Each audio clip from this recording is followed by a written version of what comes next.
There's a particular kind of silence that exists only in the hours just before dawn, in the depths of a winter that has settled so deeply into the land. It feels less like a season and more like a permanent, gentle state of being. It's a silence that isn't truly silent at all, if you know how to listen. It's the sound of frost slowly, patiently, tracing its intricate ferns across a window pane. A whisper so soft it's felt more in the bones than heard by the ears. It's the muffled creak of a house settling deeper into its foundation, a contented sigh from the old timbers as they hold the warmth in and the cold out. It's the occasional, soft plink of a melting icicle releasing its grip on the gutter, a single crystalline note in the vast, quiet symphony of the night. This is the hour when the world feels wrapped in cotton wool, muffled and protected. The kind of hour that makes you pull the duvet up to your chin and burrow deeper into the warm hollow you've made in your mattress. The kind of hour where the thought of putting a single toe onto the cold floor is an act of monumental bravery, a feat reserved for later, much later, when the first pale light begins to blush the horizon. But for one person in one small cottage on the edge of a village called Stillwater, this hour was the most magical of the day. For Elara, the keeper of the Beacon Street Library, this was the time when she was most awake, most herself. While the rest of the world slumbered, cocooned in their own dreams, she was already moving through the quiet dark of her home. A small, sturdy figure in a thick wool dressing gown and hand-knitted socks. Her cottage was a place of profound coziness, a bulwark against the wild beauty of the moors that stretched out behind it. The front door, painted a cheerful, faded blue, opened directly onto the village's main street, but the soul of the house faced the other way. From her kitchen window and the large bay window in her snug living room, she could watch the land roll and swell like a frozen, heather-covered sea, all the way to the distant, dark line of the Windfell Mountains. Tonight, or rather this early morning, the world outside was painted in shades of deepest blue and silver. A gibbous moon, past its full and waning, hung high and cold, casting long, sharp shadows from the bare-limbed oaks that bordered the lane. The frost glittered on the rooftops of Stillwater, making the village look as if it had been sprinkled with diamond dust. Smoke rose in thin, straight pencils from the chimneys of her neighbors' houses, each column a testament to the warmth and life within. Inside Elara's cottage, the fire in the small stone hearth had burned down to a bed of mesmerizing, pulsing orange embers. She didn't stir it or add another log just yet. She liked this phase of the fire, the quiet, intense heat that radiated outwards, promising warmth without the fanfare of flames. On the hob, a heavy-bottomed kettle was just beginning to murmur, a soft, contented hum that would, in a few minutes, build to a cheerful whistle. She would silence it before it could wake the rest of the world. This ritual was her secret. It was the time she reserved for herself, to drink her first cup of tea in the company of her sleeping cat, Jasper, a large ginger creature who was currently a perfect donut-shaped loaf in the center of the worn floral armchair, his paws twitching occasionally as he chased dreams. It was the time she planned her day, not with lists and schedules, but with feelings. She would think about the light coming into the library's great reading room, how it would fall across the leather armchairs. She would think about the books she might recommend, the quiet conversations she might have with the regulars who were more like old friends. But this particular pre-dawn was different. There was a weight to the silence, a sense of anticipation that Alara couldn't quite place. It was as if the very air in the cottage was holding its breath. She attributed it to the snow. The sky in the east, beyond the mountains, held not the rosy promise of sunrise, but a flat, heavy, dove-gray light. The kind of light that spoke of snow, a lot of snow. The kind that would blanket the world in a profound, transformative quiet for days. She padded into the kitchen, her movements slow and deliberate to avoid the one floorboard that always squeaked. The stone flags were cold even through her socks. A pleasant, grounding coolness. She lifted the kettle just as its murmur turned into the first note of a whistle and poured the steaming water into a large pottery mug shaped like a fat, happy owl. The scent of black tea and a hint of honey rose in a fragrant cloud. She cradled the mug in both hands, absorbing its warmth, and walked to the bay window in the living room. Jasper, sensing her presence, opened one slitted green eye, deemed everything satisfactory, and closed it again. Alara smiled and turned her gaze to the moors. The world was utterly still. Not a blade of grass moved. The only sign of life was a single bird, a dark speck against the grey, winging its way from the village towards the shelter of a distant copse of trees. And that's when she saw it, a flicker of light, not from the village behind her, but from the moors. It was a small golden light, wavering like a candle flame in a breeze, though there was no wind. It was far out, near the old, twisted pines that marked the boundary of the Cranmer Wood. She blinked, thinking it was a trick of her eyes, a reflection from the fire, perhaps. But when she looked again, it was still there, a tiny, defiant spark in the vast grey solitude. For as long as she could remember, that part of the moor had been empty. There were no houses, no bothies, no shelters for miles, just the old wood, the heather, and the rocks. And yet, there was a light. As she watched, it flickered again, and for a moment, she felt a strange, inexplicable pull, a feeling of warmth and welcome, as if the light were a signal just for her. It was a ridiculous notion, of course. Probably just a shepherd checking on early lambs, or a rambler who had got an absurdly early start. But she knew the shepherds wouldn't be out in this cold until the snow passed. And no rambler would be foolish enough to be on the moors with the sky overhead. The light continued to burn, steady and warm, a tiny golden anchor in the sea of grey and blue. It felt ancient, and it felt kind, and as she stood there, sipping her tea,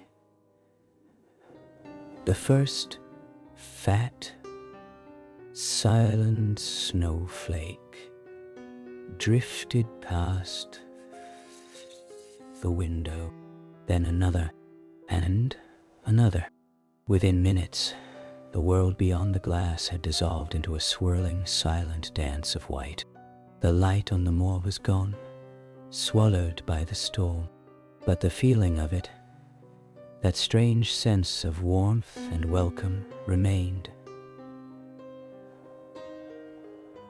settling deep in her chest like a second inner heart. Little did Alara know, as she watched the snow claim the world, that the library would soon receive a book that belonged to that light. A book that was not meant to be read, but to be listened to. A book whose stories were not made of paper and ink, but of memories and whispers and the quiet magic of a winter night, and that before the snow melted, she would find herself telling the most important story of all. A story that would wrap around the soul of the stranger from the light like a warm, hand-knitted blanket, and change the quiet village of Stillwater forever. And now, let the story begin. The Beacon Street Library was not a grand building. It had no soaring marble columns or vast, echoing halls. It was, in fact, a converted Victorian townhouse, one of a handsome terrace that lined the main street of Stillwater. But what it lacked in grandeur, it more than made up for in character and an almost palpable sense of peace. Its walls were a warm, honey-colored stone, darkened in places by a century and a half of rain and wind. Its windows were tall and many-paned, and on a sunny day, they threw perfect squares of light onto the worn wooden floors inside. For Elara, the library was her true home, even more so than her little cottage. She had been its keeper for nearly 12 years now, ever since she had moved to Stillwater from the bustling, noisy city where she had grown up. She had come for a visit one autumn, fleeing a life that had become too loud, too fast, and too full of sharp edges. She had walked into the library on a rainy Tuesday afternoon, seeking shelter, and had felt something she hadn't felt in years. A profound and instant sense of belonging. The smell of the old books, the soft rustle of pages being turned, the gentle tick of the grandfather clock in the corner. It was a balm to her frayed soul. When the elderly librarian, a kind woman named Margaret, had mentioned she was looking for someone to take over, Elara had accepted without a second thought. Now, the library was an extension of her own spirit. She knew every creak in the floorboards, every book that was out of place on the shelves, every patron's favorite reading spot. There was Mr. Abernathy, a retired sea captain in his 80s, who came every Tuesday and Thursday without fail to read the newspapers, and then fall asleep in the big wingback chair by the fire. A biography of Lord Nelson open on his lap. There was the Finchley children, twins Lily and Thomas, who would rush in after school to find new adventures in the children's corner, a converted bay window filled with cushions, and a small, permanent fort made of blankets. And there was Clara, the young woman who ran the bakery across the street, who borrowed romance novels by the armful and always returned them with a faint scent of cinnamon and sugar clinging to their pages. The morning after the strange light on the moor and the first heavy snow, Elara made her way to the library through a world transformed. The snow had fallen all night and most of the morning, a thick, soft, relentless blanket that had hushed every sound.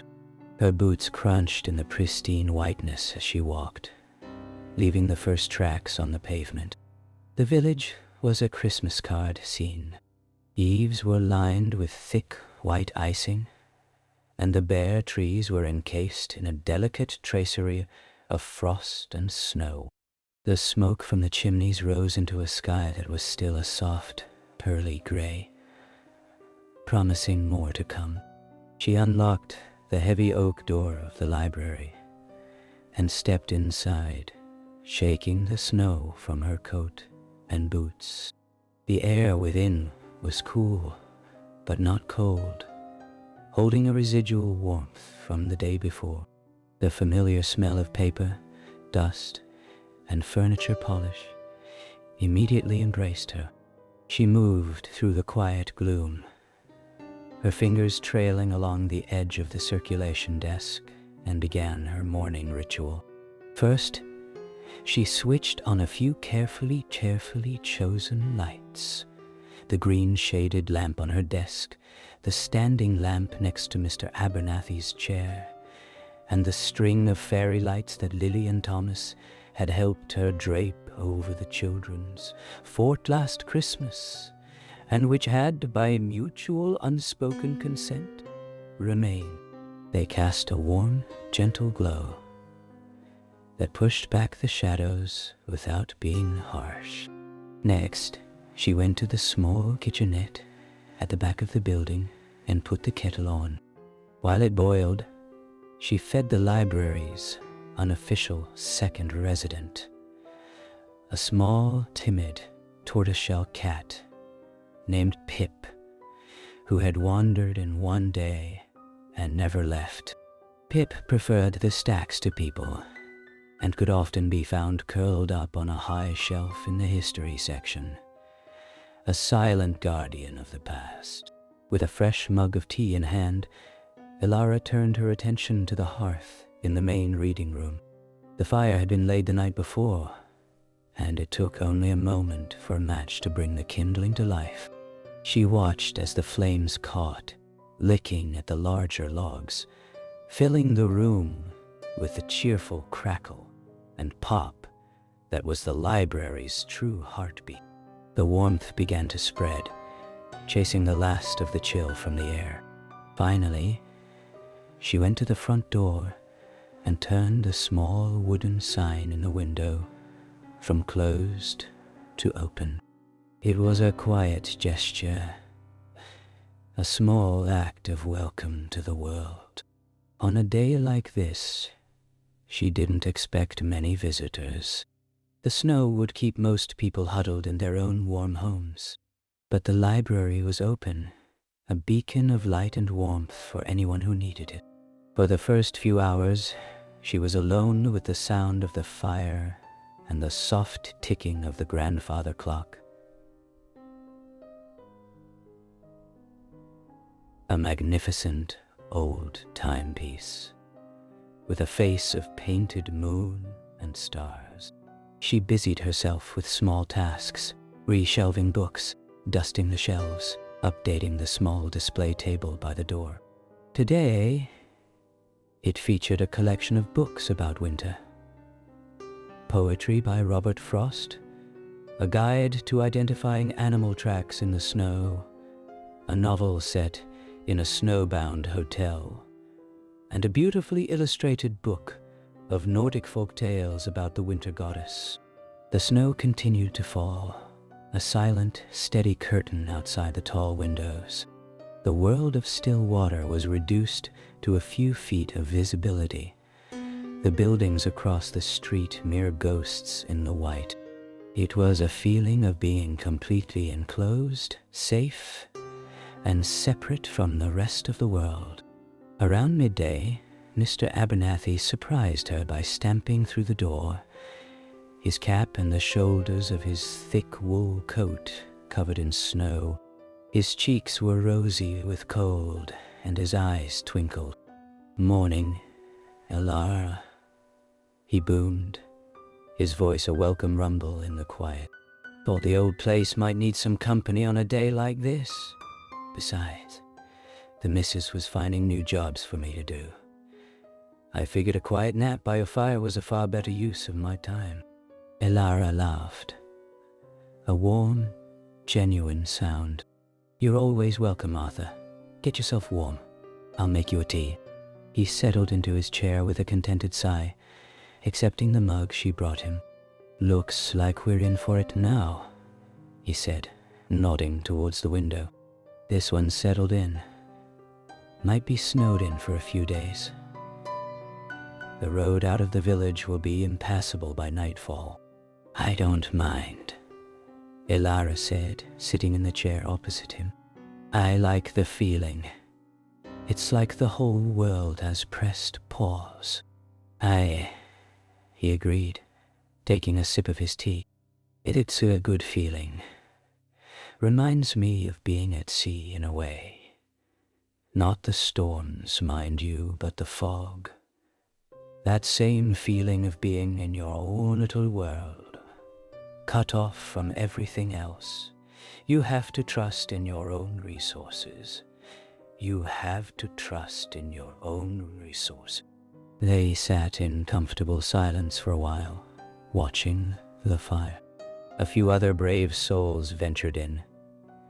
Clara from the bakery, who returned her books and borrowed 3 more. Young Thomas Finchley, who came with a sled in tow just to return a book on dinosaurs and ask Ilara if she thought a Tyrannosaurus Rex would have liked the snow. She assured him it would have been very confused.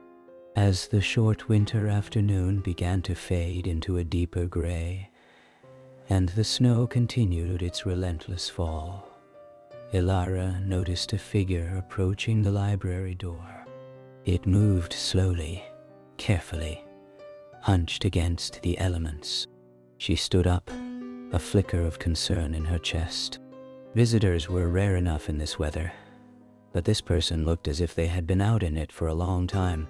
The door opened, letting in a swirl of cold air and a flurry of snowflakes. A man stepped inside, stamping his feet and pulling a thick, knitted scarf away from his face. He was tall and thin, with a shock of dark hair dusted with white. His coat was a heavy, practical thing, but it was the object he was holding that immediately caught Ilara's attention. It was a book, but unlike any she had ever seen. It was large and square, bound in what looked like deep blue leather, so dark it was almost black. On the cover, embossed in silver so fine it seemed to shimmer, was the shape of a crescent moon nestled within the curve of a mountain range. The man held it close to his chest, as if protecting it from the storm. He looked up, and Ilara saw a face that was young, but held a deep weariness in his eyes. They were a startling shade of gray, the color of the sea before a storm. He scanned the room, his gaze taking in the fire, the books, Mr. Abernathy dozing in his chair, and finally settling on Ilara. He gave a small, shy smile. "I'm sorry to bother you," he said, his voice a low, pleasant rumble, slightly hoarse from the cold. I was told this was the place to bring this." He held out the book, and as he did, the firelight caught the silver embossing, making the moon and mountains seem to ripple with light. Ilara felt a strange jolt of recognition.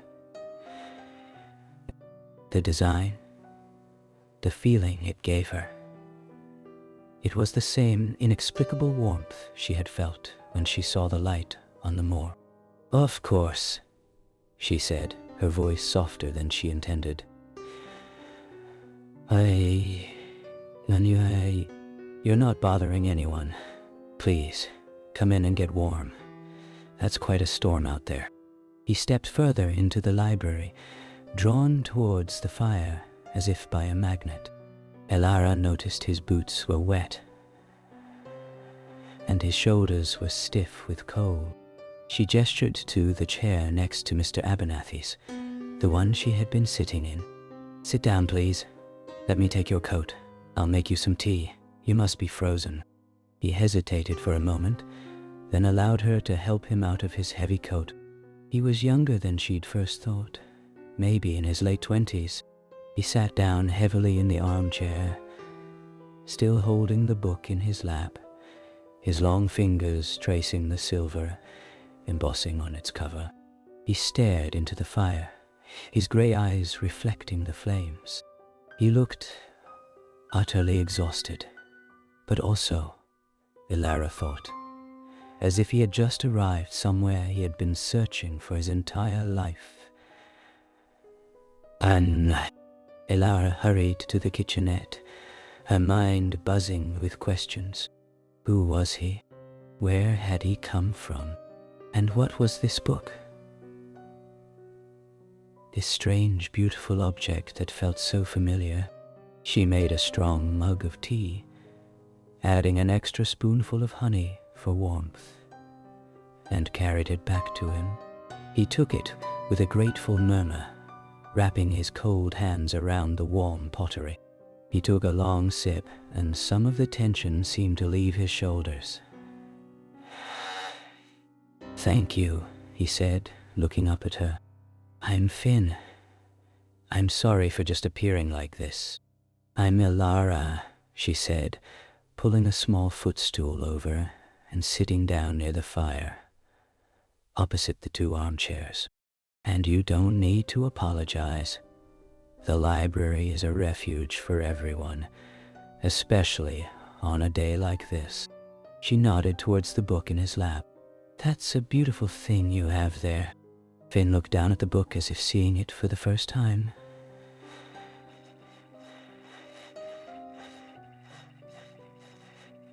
It's the reason I'm here." He fell silent, gathering his thoughts. The only sounds were the crackle of the fire, Mr. Abernathy's gentle snoring, and the whisper of snow against the window panes. "My grandmother gave it to me," he finally said, his voice quiet. "She passed away a few weeks ago. It was the only thing she ever asked me to do. She said I had to bring this book to the library in Stillwater, to the keeper of the library."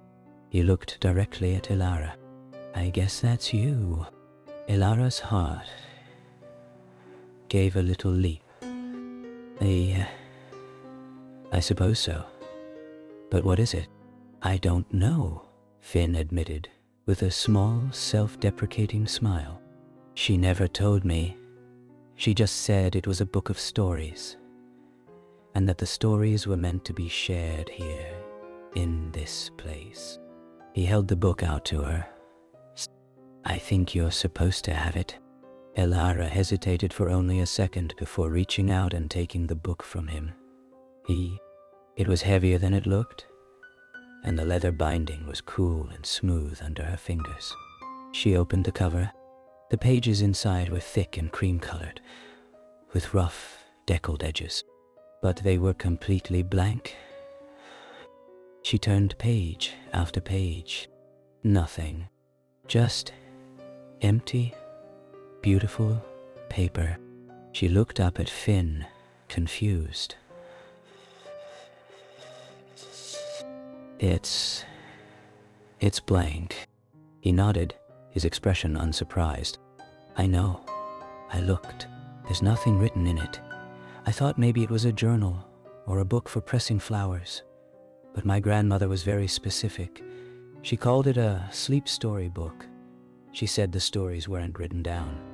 They were kept inside, and that they only came out when someone needed to hear them, in the right place, at the right time." He gestured around the warm, quiet library, at the fire, at the snow falling outside, at Mr. Abernathy sleeping peacefully. She would have loved this place. She always said the best stories were told in the winter, by a fire, while the world outside was sleeping. Ilara looked back down at the blank pages. "A sleep story book." The phrase was beautiful, poetic, but as she held it, feeling its weight and warmth, a strange thing began to happen. The silence in the library, already deep, seemed to deepen further. The crackle of the fire became softer, more rhythmic, like a slow, steady heartbeat. The ticking of the grandfather clock seemed to slow, the spaces between each tick growing longer and more peaceful. A wave of profound calm washed over her, a feeling of being held and safe. She looked at the first page again, and for just a fraction of a second, she thought she saw the faintest shimmer of silver words, forming and dissolving before her eyes. A title, perhaps, or a name. It was gone before she could focus. She looked up at Finn, who was watching her with an intense curiosity. "Did you see that?" she whispered. "See what?" She shook her head, unsure. "Nothing," Maybe it was a trick of the light, but she didn't believe it. The book had responded to her. It knew her. It knew this place. Just then, Mr. Abernathy stirred in his chair, letting out a loud snort that woke him with a start. He blinked, looking around. By Jove, I was having the most wonderful dream, he mumbled, then noticed Finn. Oh, beg your pardon. We have a visitor. The spell was broken, but the feeling of warmth and calm remained. Settled deep in the library's bones, and in Alara's heart. She looked at Finn, this stranger who had walked out of a snowstorm carrying a book of unwritten stories. She looked at the book in her lap, this beautiful, mysterious object, and she knew, with the same certainty she had felt the first time she walked into this library, that something profound had just begun. The snow continued to fall, wrapping still water in its soft, white embrace, and inside the library, the fire crackled on, ready to listen. The spell was broken, but the feeling of warmth and calm remained, settled deep in the library's bones and in Alara's heart. She looked at Finn, this stranger who had walked out of a snowstorm carrying a book of unwritten stories. She looked at the book in her lap, this beautiful, mysterious object, and she knew, with the same certainty she had felt the first time she walked into this library, that something profound had just begun. The snow continued to fall, wrapping still water in its soft, white embrace, and inside the library, the fire crackled on, ready to listen. Mr. Abernathy, now fully awake, was eyeing Finn with the keen interest of someone who had spent a lifetime reading people as well as books. Well now, young man, you've chosen a fine day to visit our little corner of the world. Planning to stay long, or are you just passing through on your way to somewhere else? Finn glanced towards the window, where the snow was still falling in a thick, unbroken curtain. I don't think I'm going anywhere for a while, he admitted. My car gave up about a mile back down the road. I left it in a farmer's lane and walked the rest of the way into the village. I was hoping there might be a place to stay, an inn or something. There's the Swan Inn down by the bridge, Mr. Abernathy said, but you'll not be getting there tonight. Not in this. The lane down to the bridge will be drifted shut by now. You'd need a team of huskies to get through. He stroked his chin thoughtfully. The wife and I have a spare room, but she's already gone to her sister's for the week, and I'm not sure I'd be allowed to invite a strange young man home. Without her say-so, she'd have my hide. Alara was already thinking ahead.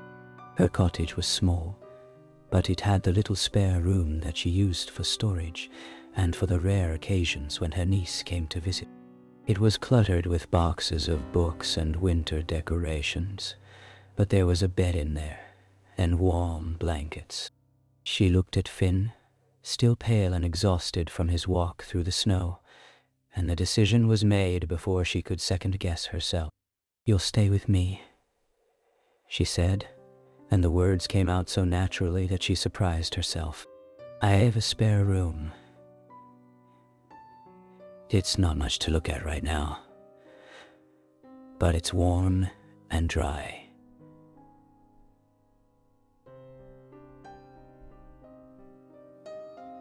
"You can be a few doors down. You can't go back out in this." Finn looked at her, and for a moment his gray eyes held an expression she couldn't quite read. Gratitude, certainly, but something else too. Something that looked almost like relief, as if he had been carrying a weight he didn't know he could put down, and someone had finally offered to take it from him. "Are you sure? I don't want to impose. I could find a bench somewhere, wait out the worst of it." "You'll do no such thing," Mr. Abernathy interrupted firmly. "Ilara's offering, and in Stillwater, We don't refuse kindness when it's given. That's how we've survived here for 200 years, young man. Looking after each other. And so it was settled. They spent the remaining hours of the afternoon in the warm embrace of the library, the snow falling steadily outside. Mr. Abernathy, delighted to have a new audience, regaled Finn with tales of his seafaring days, stories of storms off the Cape of Good Hope, and strange lights seen on the horizon in the South Pacific. Finn listened with genuine interest, asking questions that showed he was truly paying attention, and Elara watched him from behind the circulation desk as she sorted through returns and prepared for what would likely be a very quiet evening. She found herself studying him when he wasn't looking. There was something about him that didn't quite fit, like a puzzle piece that was almost the right shape, but not quite. He was young, but his eyes held the kind of weariness that usually came with much more life experience. His clothes were good quality, practical for travel, but there was a rumpled, slept-in quality to them that suggested he'd been on the road for a while. And his hands, when he reached for his tea or gestured while listening to Mr. Abernathy, were long-fingered and graceful. The hands of someone who might play an instrument or draw. Not the hands of someone who worked in an office or did manual labor. The blank book sat on the small table next to her desk, and every now and then she would glance at it, half expecting to see those shimmering silver words again. But it remained stubbornly, beautifully empty, its cover catching the light and throwing back the image of the moon and mountains in that strange, rippling silver. As the afternoon deepened into early evening, the light outside shifted from gray to a softer, darker blue. Mr. Abernathy finally roused himself, declaring that if he didn't get home soon, his wife would hear about it even from her sister's house, and he'd never hear the end of it. Elara helped him into his coat and wrapped his scarf around his neck, and he gave Finn a firm handshake and a promise to see him again when the snow cleared. "You're in good hands here," he said, nodding towards Elara. "This one's got a heart the size of the moor, and she knows more about books than anyone I've ever met. If anyone can figure out that mysterious volume of yours, it's her." After he'd gone, the library felt even quieter, if that was possible. The fire had burned down to embers again, and Elara busied herself with banking it for the night, adding a few small logs that would catch slowly and keep the warmth radiating for hours. Finn helped without being asked, carrying the small log basket from the kitchenette, and kneeling beside her to arrange the wood just so. "My grandmother used to do that," he said quietly, watching her work. "She had a way with fires. She said every fire had its own personality, and you had to learn to work with it, not against it. Some fires wanted to blaze up fast and hot, and others wanted to smolder slow and long. She said you could tell a lot about a person by the way they built a fire." Elara sat back on her heels and looked at the carefully arranged logs, the glowing embers beneath them. "What does this fire say about me?" Finn considered for a moment. "That you're patient, that you're thinking about the long game, not just the immediate warmth, that you want something that will last." He paused, and when he spoke again, his voice was softer. "That you're used to being alone, but you're okay with it. You've made peace with your own company." It was such an accurate reading that Elara didn't know what to say. She busied herself with brushing ash from her hands and standing up, using the movement to hide the small flush of recognition that rose to her cheeks. "We should think about dinner," she said. "My cottage isn't fancy, but I have a good stew in the slow cooker and plenty of bread.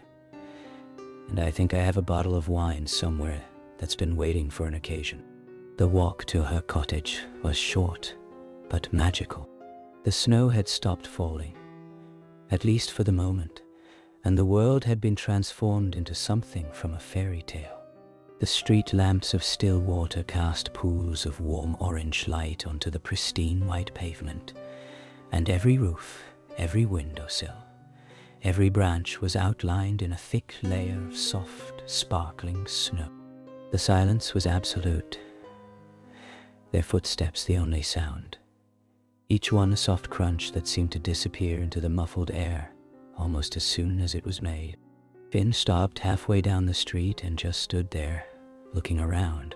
His breath came in soft, white clouds, and his face, lit by the warm glow of the nearest lamp, held an expression of wonder that made him look younger, less burdened. "I've never seen anything like this," he said. "I grew up in a city. Snow there was just inconvenient. It turned gray and slushy within hours. This is different. It's like the whole world has been made new." "That's what I thought when I first moved here," Elara said. "I came from a city too, and I remember the first big snow, waking up and looking out the window and just crying. Not from sadness, from the sheer beauty of it, from the quiet." They stood there for a long moment, two former city dwellers sharing a silent appreciation for the profound peace of a snowbound village. Then Elara led him the rest of the way to her cottage, the little blue door standing out like a cheerful promise against the white. Inside, Jasper was waiting for them, a ginger sentinel on the back of the sofa. He regarded Finn with the intense suspicion that only cats can muster, his tail twitching slowly back and forth. But when Finn held out a hand and waited patiently, not reaching for him but simply offering, Jasper deigned to sniff his fingers, and then, in a gesture of great feline generosity, allowed himself to be stroked once before leaping down and stalking haughtily towards the kitchen, where his dinner bowl resided. "He'll warm up to you," Elara said, hanging their coats on the hooks by the door. "He just likes to maintain his dignity. Give him a day or two, and he'll be sleeping on your feet." The cottage wrapped around them like a warm blanket. The slow cooker in the kitchen sent out rich, savory aromas of beef and root vegetables and herbs. Elara lit a few candles on the mantelpiece and the small dining table, and soon the little living room was glowing with soft, flickering light. She poured 2 glasses of the wine she'd mentioned, a deep ruby red that caught the candlelight, and they sat in the comfortable armchairs by the fire, the book on the small table between them. For a while they just sat, sipping wine and listening to the fire, and the occasional soft settling sound of the cottage around them. It was the kind of silence that didn't need to be filled, the kind that existed between people who were comfortable enough with each other to simply be. But eventually, curiosity got the better of Elara. "Tell me about your grandmother," she said. "The one who gave you the book." Finn looked into the fire for a long moment, gathering his thoughts. "Her name was Moira. She was the most remarkable person I've ever known.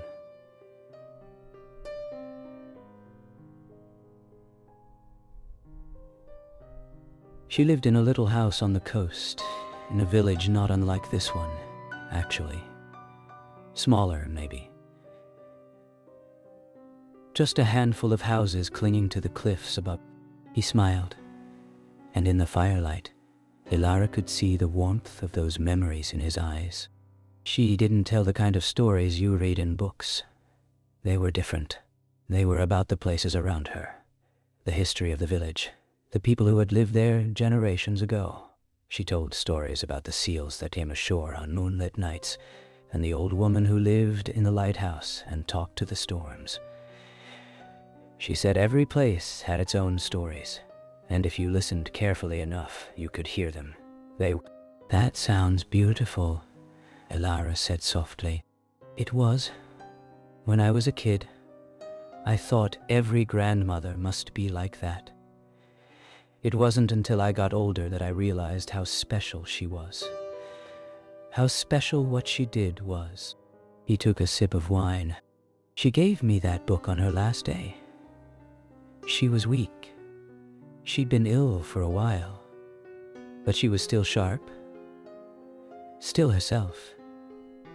She called me to her bedside and she said, "Finn, my love, I have something for you. It's not much to look at, but it's the most precious thing I own." He gestured towards it, the silver embossing gleaming softly in the candlelight. I opened it, of course.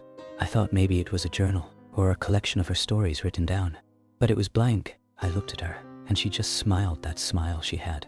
The one that said she knew something you didn't. She said, "The stories aren't in the book, Finn. They're in you. They're in the places you go and the people you meet. The book is just the key, the reminder. Take it to the library in still water, give it to the keeper, and when you do, listen." Look. Elara felt a shiver run down her spine that had nothing to do with the cold. She knew about this place? About still water? She did. She'd never been here. Not that I know of, but she knew about it. She had a map on her wall, an old one, and she'd marked this village with a tiny star. I asked her about it once, years ago, and she just said it was a special place, a place where stories went to rest. He looked at Elara directly. I thought she was being poetic. I didn't think I'd ever actually come here. But after she passed, after the funeral and all the business of sorting through her things, I couldn't stop thinking about it, about the book, about her instructions. It felt like a quest. The last thing she ever asked me to do. So I packed a bag, got in my car, and you ended up here, Elara said, in the middle of a snowstorm. He laughed softly. The snow started about an hour after I crossed into the county. I almost turned back twice, but something kept me going. Something that felt like her. Like she was pushing me forward, telling me I was on the right path. He shook his head. I know that sounds crazy. It doesn't sound crazy at all, Elara said. Not to me. They were quiet again, and Elara found herself looking at the book with new eyes. It wasn't just a blank volume. It was a message from a woman she would never meet, a woman who had understood something profound about stories and places, and the way they connected people across time and distance. And it had been brought here, to her library, to her by a man with tired gray eyes who had walked through a snowstorm to deliver it. The stew was ready, and they ate at her small kitchen table, the candles flickering between them. Finn complimented the food with an enthusiasm that suggested he hadn't had a proper home-cooked meal in a while, and Elara found herself asking more questions, gently drawing out his story. He was a musician, she learned, a classically trained pianist who had lost his way somewhere along the path to a career. He'd spent the last few years teaching lessons to uninterested children and playing in hotel lobbies, music without passion, notes without feeling. His grandmother's death had been the catalyst for something he couldn't quite name, a feeling that he needed to strip everything away and start over. I don't know what comes next, he admitted, pushing a piece of bread around his plate. I don't know if I go back to the city, back to the lessons and the lobbies. I don't know if I stay here, wherever here is. I don't know anything, really, except that I did what she asked. I delivered the book. Elara thought about this as she cleared the plates. She thought about her own journey. The flight from the city to this quiet village. The way the library had saved her without even knowing it was doing so. She thought about the blank book and the shimmer of silver she might have seen, and the way the silence in the library had deepened when she held it. Maybe the book isn't finished, she said slowly, working out the thought as she spoke. Maybe your grandmother didn't give it to you because it was complete. Maybe she gave it to you because it was just beginning, and bringing it here to this place, to this moment. Maybe that's part of the story, too. Finn looked at her, his gray eyes thoughtful. What story? I don't know yet. She smiled, a little ruefully. But I have a feeling we're going to find out. Later, after she'd shown him to the spare room and found extra blankets and assured him 3 times that he wasn't imposing, Elara sat alone in her living room with a book on her lap. The fire had burned down to those same pulsing embers she loved, and Jasper had finally deigned to join her, curling into his donut shape on the armchair. The cottage was quiet, the snow still and deep outside, the world reduced to this one small, warm space. She opened the book to the first page again, and this time she didn't try to force anything. She just looked at the creamy blankness, her fingers resting lightly on the page. She thought about Moira, the grandmother she would never meet, the woman who had told stories to the wind and the waves. She thought about Finn, asleep in her spare room, carrying grief and uncertainty like a heavy pack. She thought about Stillwater, wrapped in snow, and the library waiting for them all at the end of the street. And then, without any warning at all, she heard it. It wasn't a sound, not exactly. It was more like a memory of a sound, or the feeling of a sound, just on the edge of hearing. A voice, soft and warm, like wind through dry grass or waves on a distant shore. It spoke only one word, and the word was her name, Elara. She looked up sharply, but the room was empty. Jasper slept on, undisturbed. The fire pulsed its quiet orange rhythm, and yet she had heard it. She was certain of it. She looked back down at the book, and for just a moment, the blank page shimmered, not with words, but with something else, with light, with warmth, with a feeling of a story waiting to be told. She closed the book gently, her heart beating a little faster than usual, and placed it on the small table beside her chair. Not tonight, she whispered to the quiet room, but soon. She banked the fire, checked the locks, and made her way to her own bedroom, where the sheets were cold but warmed quickly under her thick duvet. As she drifted towards sleep, she thought she heard it again, that soft, wordless voice. But this time, it wasn't speaking. It was humming, a lullaby, simple and sweet, like something a grandmother might sing to a child. And she slept, deeply and peacefully, while the snow continued to fall on Stillwater, and the book waited on the table, its pages filling slowly, invisibly, with the first threads of a story that was just beginning to unfold. The next morning dawned gray and quiet, the snow still deep, but the sky holding the pale, diffused light of a winter day, trying to break through the clouds. Elara woke to the smell of coffee, a sound so unexpected that she lay still for a moment, trying to place it. Coffee, brewing, in her kitchen. So she pulled on her dressing gown and padded out to find Finn standing at her counter, wearing the same clothes from yesterday, but looking considerably more rested, pouring coffee into 2 mugs. He turned when he heard her and smiled.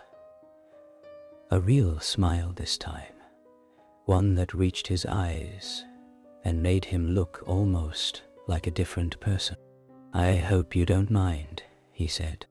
"I couldn't sleep anymore, and I didn't want to just sit in my room. I found the coffee and took a chance. I also fed Jasper, who has decided I'm acceptable after all. He's on the back of the sofa if you're keeping score." Elara accepted the coffee gratefully, wrapping her hands around the warm mug. "You're a lifesaver, and yes, Jasper's approval is not given lightly. You should be honored." They sat in the living room, watching the snow-covered world through the bay window. The sky was lighter now, and there were patches of blue trying to break through the clouds.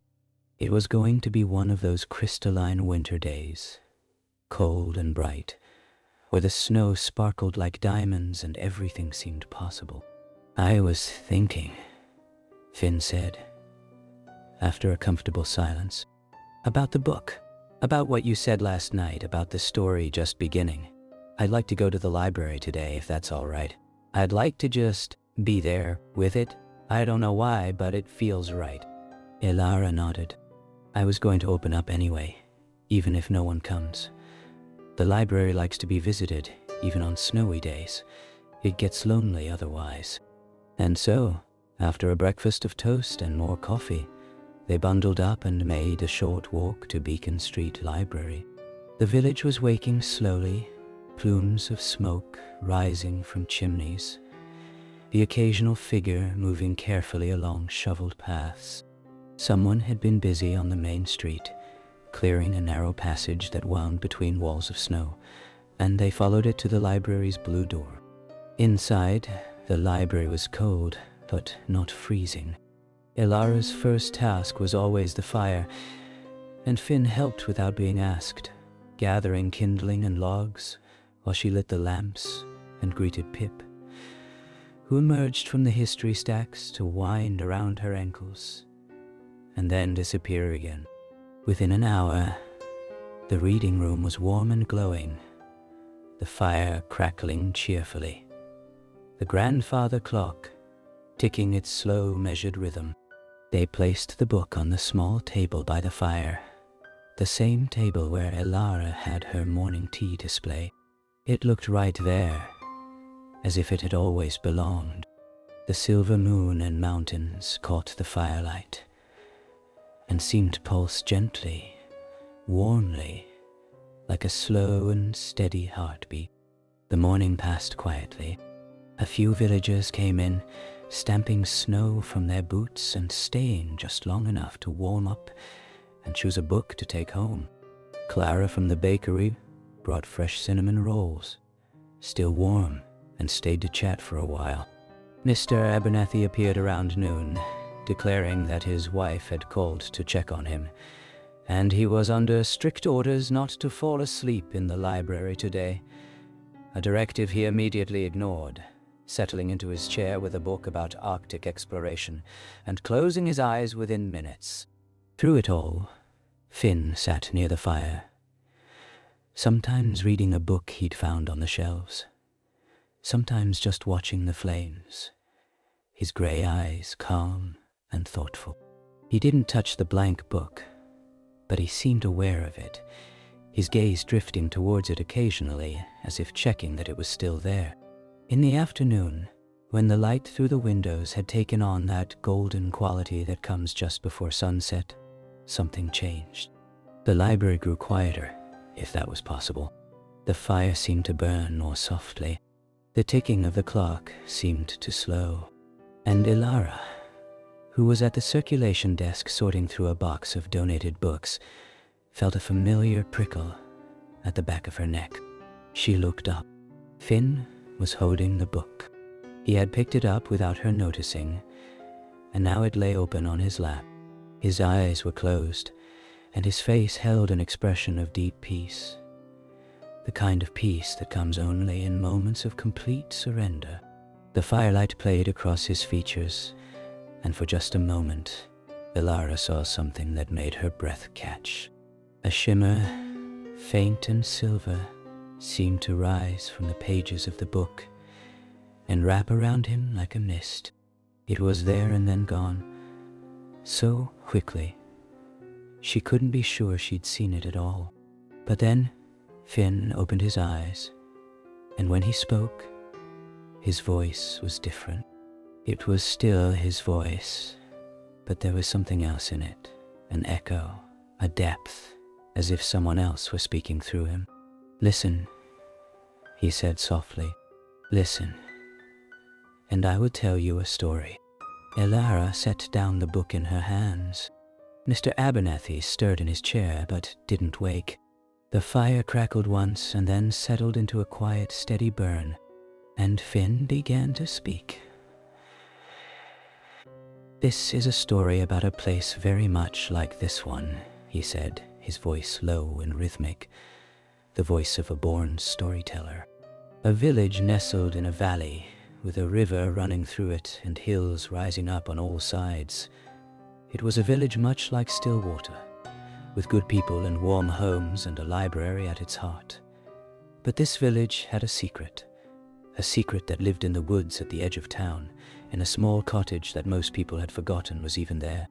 Ilara found herself moving closer, drawn by the sound of his voice, by the story that seemed to weave itself into the very air of the library.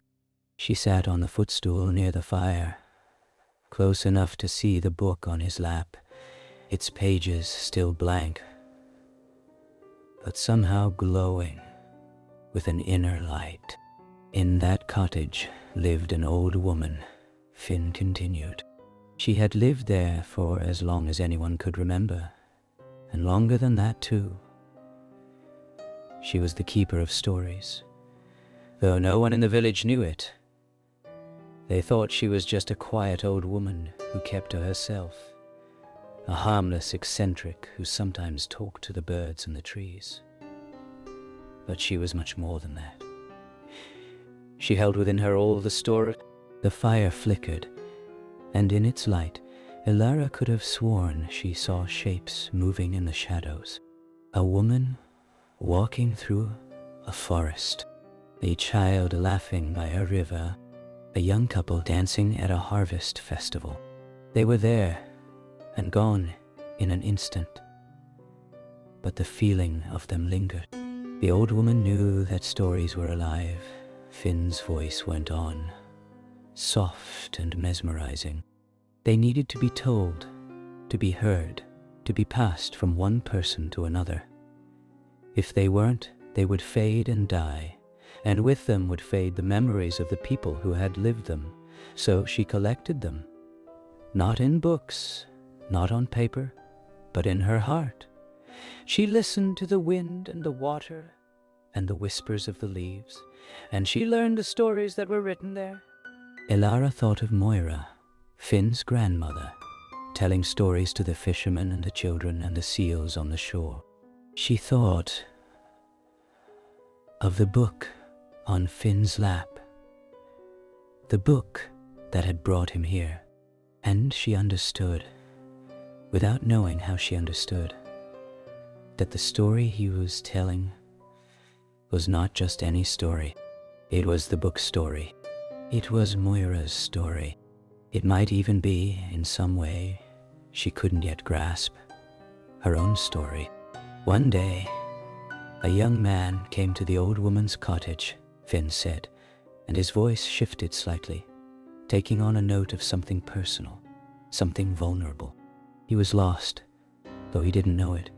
He had spent his whole life doing what was expected of him, following the paths that others had laid out, never asking himself what he truly wanted.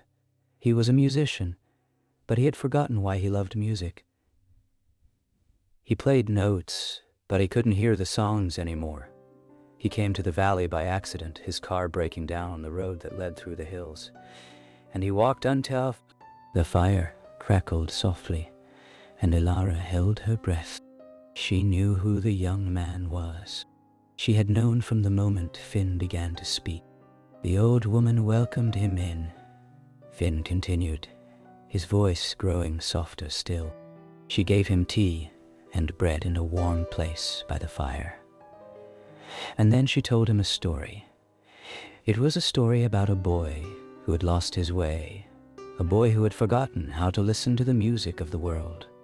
In the story, the boy went on a journey. He traveled through forests and over mountains, across rivers and through valleys, and everywhere he went, he found stories. Finn paused, and when he looked up, his gray eyes were bright with something that might have been tears, or might have been the reflection of the fire. The young man listened to the old woman's story, and something in him shifted. He didn't understand it, not fully, but he felt it. A crack in the wall he'd built around himself, a tiny opening through which light could enter. He looked down at the book in his lap, and for a moment he was just Finn again, the tired stranger who had walked through the snow. But then he looked up at Elara, and she saw that he was also the young man in the story. He was the one who had been lost, and maybe, just maybe, he was the one who was beginning to be found. The old woman gave him a gift before he left.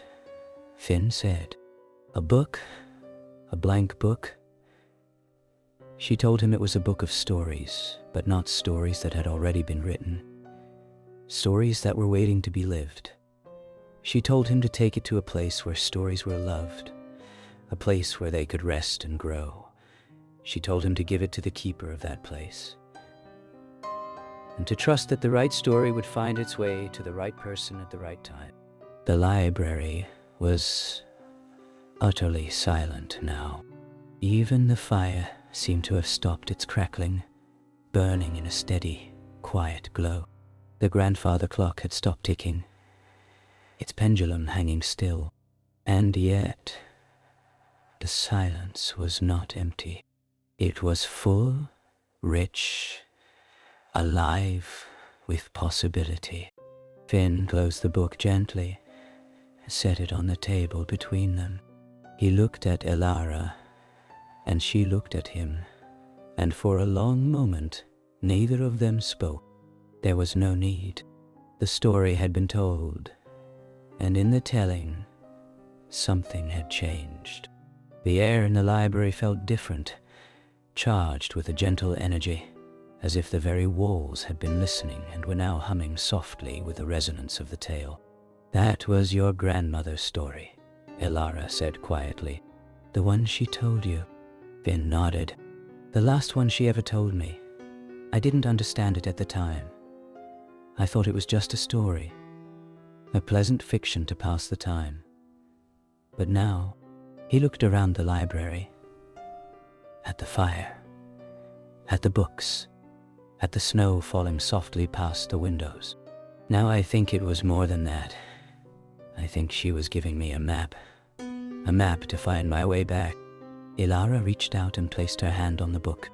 The leather was warm, as if it had been sitting in sunlight, though the day outside was cold and gray. She felt that same pulse of warmth, that same sense of connection that she had felt the first time she held it. "I think the story isn't finished," she said. "I think there's more to tell. And I think," she hesitated, unsure if she should say what she was thinking, "but the warmth of the book, the peace of the library, the quiet presence of Finn across from her, all of it combined to give her courage. I think we're supposed to tell it together." Finn looked at her, and in his gray eyes she saw something that made her heart swell. Hope. The kind of fragile, tentative hope that comes after a long time without any. How? He asked. I don't know yet, but the book brought you here, to me, to this library. And you told me your grandmother's story, and in telling it you told me your own. That's how stories work, isn't it? They connect us. They show us that we're not alone. She opened the book to the first page, the creamy blankness looking back at her. And this time, when she looked, the silver shimmer was unmistakable. It rose from the page like mist, curling and swirling, forming shapes and then dissolving. She gasped softly, and Finn leaned forward, seeing it too. What is it? He whispered. I don't know, but I don't think it's going to hurt us. I think. She watched as the shimmer formed itself into words, faint and silver, there for just a moment before fading. I think it's welcoming us. I think it's ready. The words faded, but the feeling remained. The library was full of stories. Elara knew that. Every book on every shelf held worlds within its pages. But this was different. This was a story that wasn't written yet. A story that was happening right now, in this room, between these two people who had been brought together by snow and a grandmother's last wish. Outside, the snow had started to fall again. Soft and gentle, big fluffy flakes that drifted past the windows like feathers. The light was fading, the short winter day drawing to a close. But inside the library, the fire burned bright and warm, casting its golden glow over the reading room. Mr. Abernathy stirred in his chair, blinking awake. He looked around, saw them sitting by the fire, and smiled sleepily. Did I miss something? He asked. Elara and Finn looked at each other, and something passed between them. A shared understanding, a recognition that they had just witnessed something remarkable. But it was also private, sacred, not something to be explained or analyzed. Just a story, Elara said softly. Just a story. Mr. Abernathy nodded, accepting this without question. The best kind, he said, and settled back into his chair, closing his eyes again.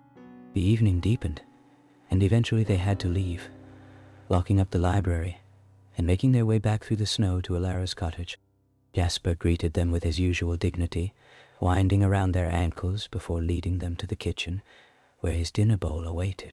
They made Ada a simple meal, opened another bottle of wine, and sat by the fire in Elara's living room, the book on the table between them.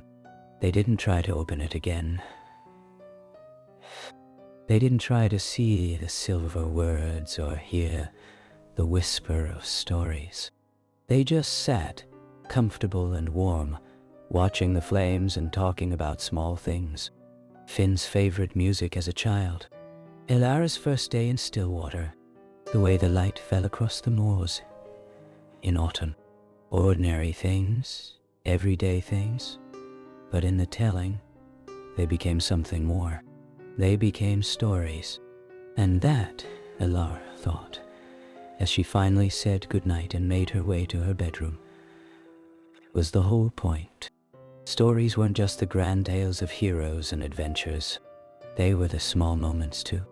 The quiet conversations by the fire, the shared meals, the comfortable silences between people who were learning to trust each other. All of it was story. All of it mattered. The next few days passed in a gentle rhythm, the snow keeping them bound to the village, to the library, to each other. They fell into a pattern without discussing it, without planning it. Mornings at Elara's cottage, coffee and toast, and the slow waking of the world outside. Walks through the snow-covered village, their breath forming clouds, their boots leaving parallel tracks that the next snowfall would erase. Afternoons at the library, the fire crackling, the regulars coming and going, the book resting on its table like a quiet presence watching over them all.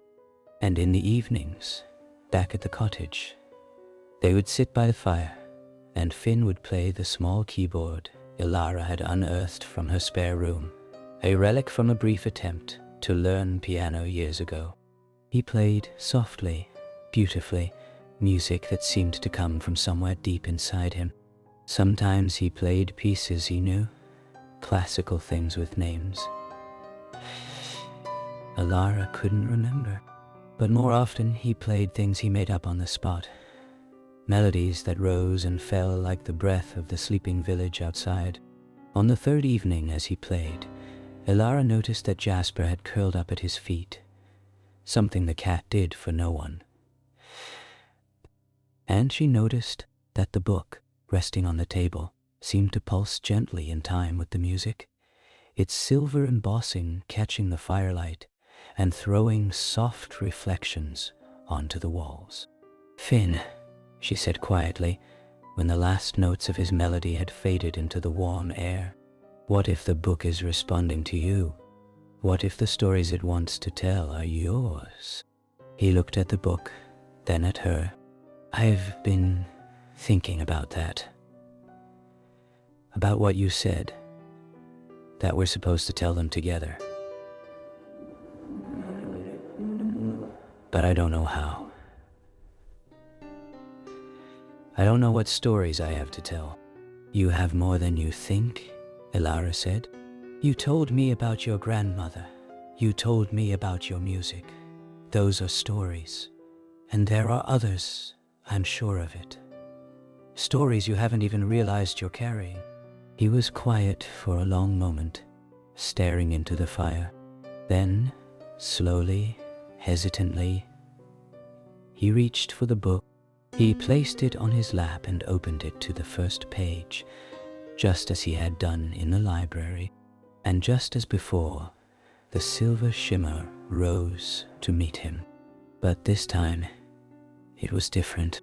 This time, the shimmer didn't just hover and fade. It coalesced, forming itself into shapes, into scenes, into something that looked almost like moving pictures projected onto the air above the page. Ilara leaned forward, her breath catching in her throat. She saw a young boy, small and serious, sitting at a piano. His hands were too small to reach all the keys, but he played anyway, picking out melodies by ear, his face alight with concentration and joy. She saw an older woman standing behind him, her hand on his shoulder, her face soft with pride and love. Moira. It had to be. The scene shifted. The boy was older now, a teenager, and the joy was gone from his face. He sat at the same piano, but now there was sheet music in front of him, complex and demanding, and a stern-faced teacher standing nearby, tapping a baton impatiently. The music had become work, obligation, a path to something rather than something beautiful in itself. More scenes followed, flickering past, like pages turning. The young man at music school, surrounded by competitors, drowning in pressure. Performances in cold concert halls, audiences applauding politely, the music meaning nothing.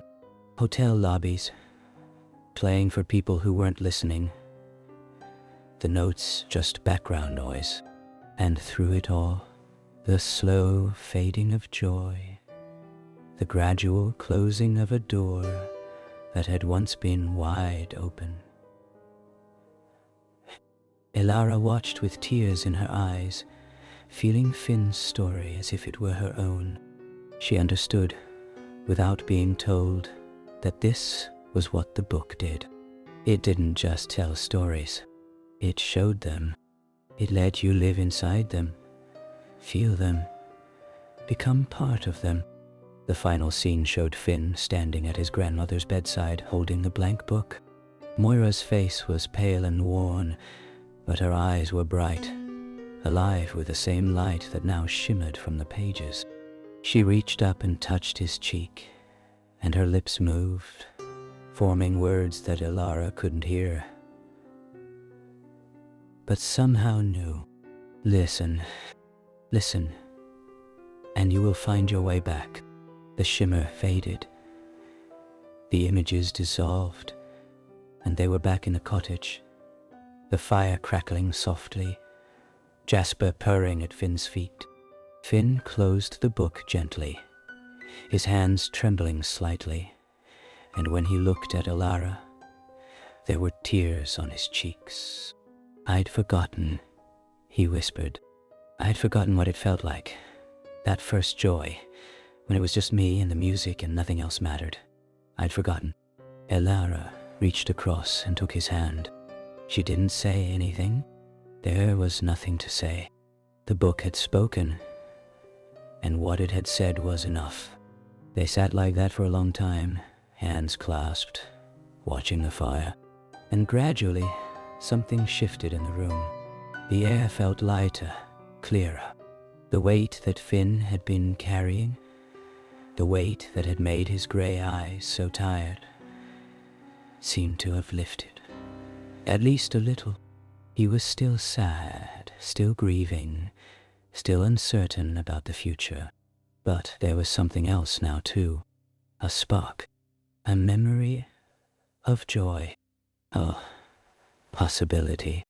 "Thank you," he said finally, his voice rough, "for being here, for letting this happen." "I didn't do anything," Ilara said. "It was the book. It was your grandmother. It was you too," he insisted. "You created the space for it. This cottage, the library, the way you just let things be. You didn't push, didn't demand explanations, didn't try to fix anything. You just made a place where the story could happen. That's not nothing. That's everything." Ilara thought about this, about the years she had spent creating exactly that kind of space, first for herself and then for others. The library wasn't just a building full of books. It was a refuge, a place where people could come and just be, without judgment, without pressure.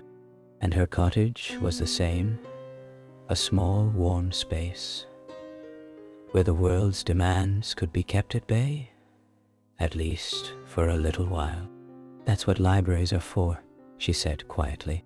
"That's what stories are for, to give us a place to rest." That night, Ilara dreamed of Moira. The old woman was sitting by a fire very like the one in her cottage, wrapped in a shawl, her silver hair catching the light. She looked up as Ilara approached and smiled, a smile of such warmth and welcome that Ilara felt her heart expand to receive it. "You've been taking care of my boy," Moira said. Her voice was exactly as Ilara had imagined it, soft and musical, with the faintest trace of an accent she couldn't place. "Thank you for that." "He's taking care of me too," Ilara said, and was surprised to realize it was true. In the few days since Finn had arrived, she had felt something shifting in herself as well. A loneliness she hadn't acknowledged. A quiet that had been peaceful, but perhaps a little too empty. His presence had filled a space she hadn't known was vacant. Moira nodded, as if this was exactly what she had expected to hear. "That's how it works, you know. We take care of each other. That's what stories teach us. That we're all connected, all part of something larger than ourselves." She reached out and took Ilara's hands, and her touch was warm and solid, as real as anything in the waking world. "The book is yours now, my dear. Yours and Finn's. Use it wisely. Tell the stories that need to be told. And remember, the best stories are the ones we live, not just the ones we tell. Ilara woke with a memory of Moira's hands in hers, the warmth lingering even as the dream faded. The room was dark, the cottage quiet, but she felt a peace she hadn't felt in years.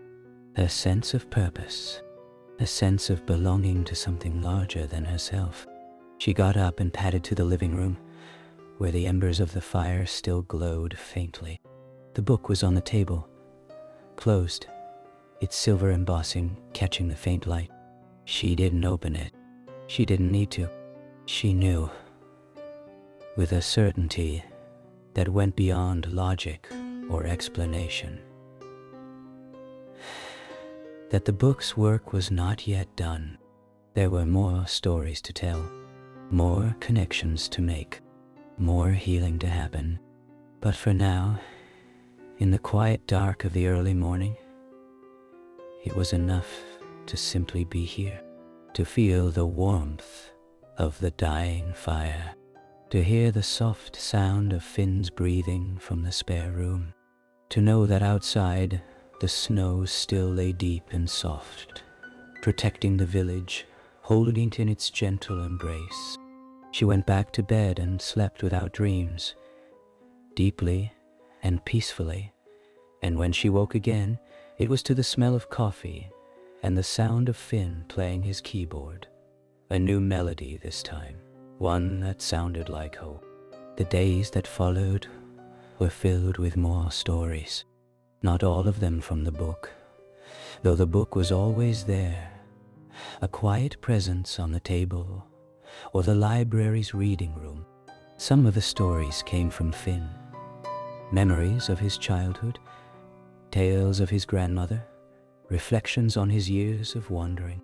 Some came from Ilara, her own journey from the city to Stillwater, the slow building of her life here, the small joys and quiet satisfactions of being the library's keeper.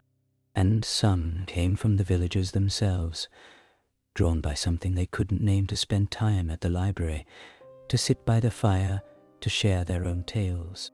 Mr. Abernathy told stories of the sea, of storms and calm waters, of strange creatures glimpsed in the depths and distant lands he had visited in his youth. Clara from the bakery told stories of learning to bake from her own grandmother, of the secret recipes passed down through generations, of the way bread could comfort a grieving heart. The Finchley twins told stories of their adventures in the snow, of forts built and sledding hills conquered, of the dragon they were convinced lived in the woods at the edge of the village. And each story, as it was told, seemed to add something to the library, not physically, not in any way that could be measured or seen, but in feeling, in atmosphere, in the warm and welcoming energy that wrapped around anyone who walked through the door. The library had always been a special place, but now it was becoming something more, a living repository of the village's heart. A place where stories didn't just live on shelves, but breathed and grew and connected with each other. One afternoon, about a week after Finn's arrival, the snow finally began to melt. It happened slowly at first, a drip, drip, drip from the eaves, a gradual softening of the white landscape. Then more quickly, as the sun broke through the clouds and stayed, warming the world with its pale winter light, the roads began to clear. The lane to the bridge became passable again. The outside world, which had been held at bay by the snow, started to creep back in. Ilara found herself feeling ambivalent about this. She had grown used to the isolation, the sense that she and Finn and the village existed in their own separate world. protected from the demands and complications of ordinary life. She knew that Finn would soon have to make decisions about his future.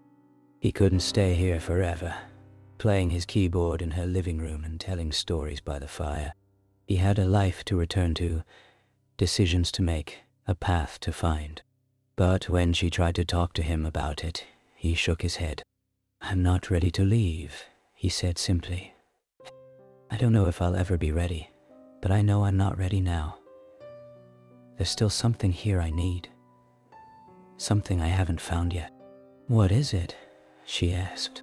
He thought for a long moment, staring into the fire. "I don't know exactly. Maybe it's not a thing to find. Maybe it's a thing to become. I feel like I'm changing here, Alara. Like the stories and the library and you are all slowly reshaping me into someone I used to be. Someone I'd forgotten how to be. I'm not done yet. The process isn't finished." She understood. She felt it too. The slow reshaping. The gentle transformation that came from living in a world of stories. She was becoming someone new as well. Or perhaps someone very old. Someone who had always been there, but had been buried under the weight of ordinary life. That evening, after dinner, they sat by the fire with the book between them. Finn opened it to the first page. And this time, the silver shimmer rose immediately, thicker and brighter than before.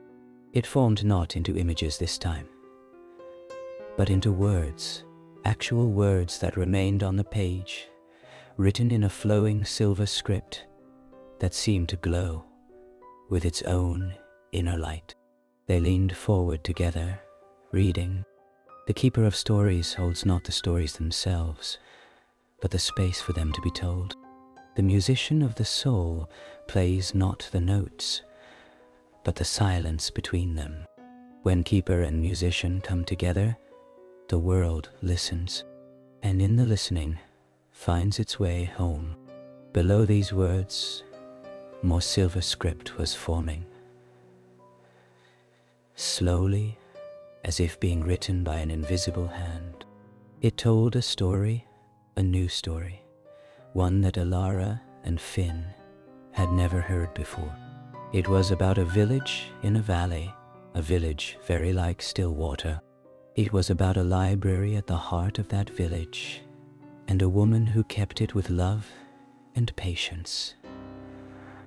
It was about a stranger who came in the snow, carrying a book of blank pages and a heart full of grief. And it was about the stories they told each other, and the way those stories healed them both. They read in silence, watching as the words appeared, each sentence a small miracle, each paragraph a gift. When the story reached its end, the silver script faded, leaving the page blank once more.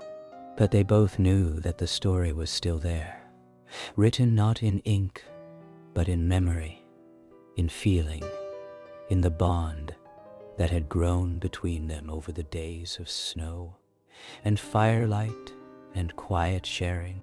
"Did we just write that?" Finn asked, his voice hushed with wonder. "I think we lived it," Alara said, "and the book just recorded it." He looked at her, his gray eyes bright. "So that's what it does. It doesn't contain stories. It witnesses them. It holds the memory of the stories we live. And now it holds ours," Alara said softly. "Our story. The one we've been living together in this place during this time." They sat with this realization, letting it settle into them. The fire crackled softly. Jasper purred from his spot on the armchair. Outside, the last of the snow was melting, dripping from the eaves in a gentle rhythm that sounded almost like music. Finn reached out and took Alara's hand. "Thank you," he said. For everything. For the room, and the library, and the stories. For being exactly who you are. Elara squeezed his hand, feeling the warmth of his fingers, the solid reality of his presence. Thank you for coming, she said, for bringing the book, for trusting me with your story.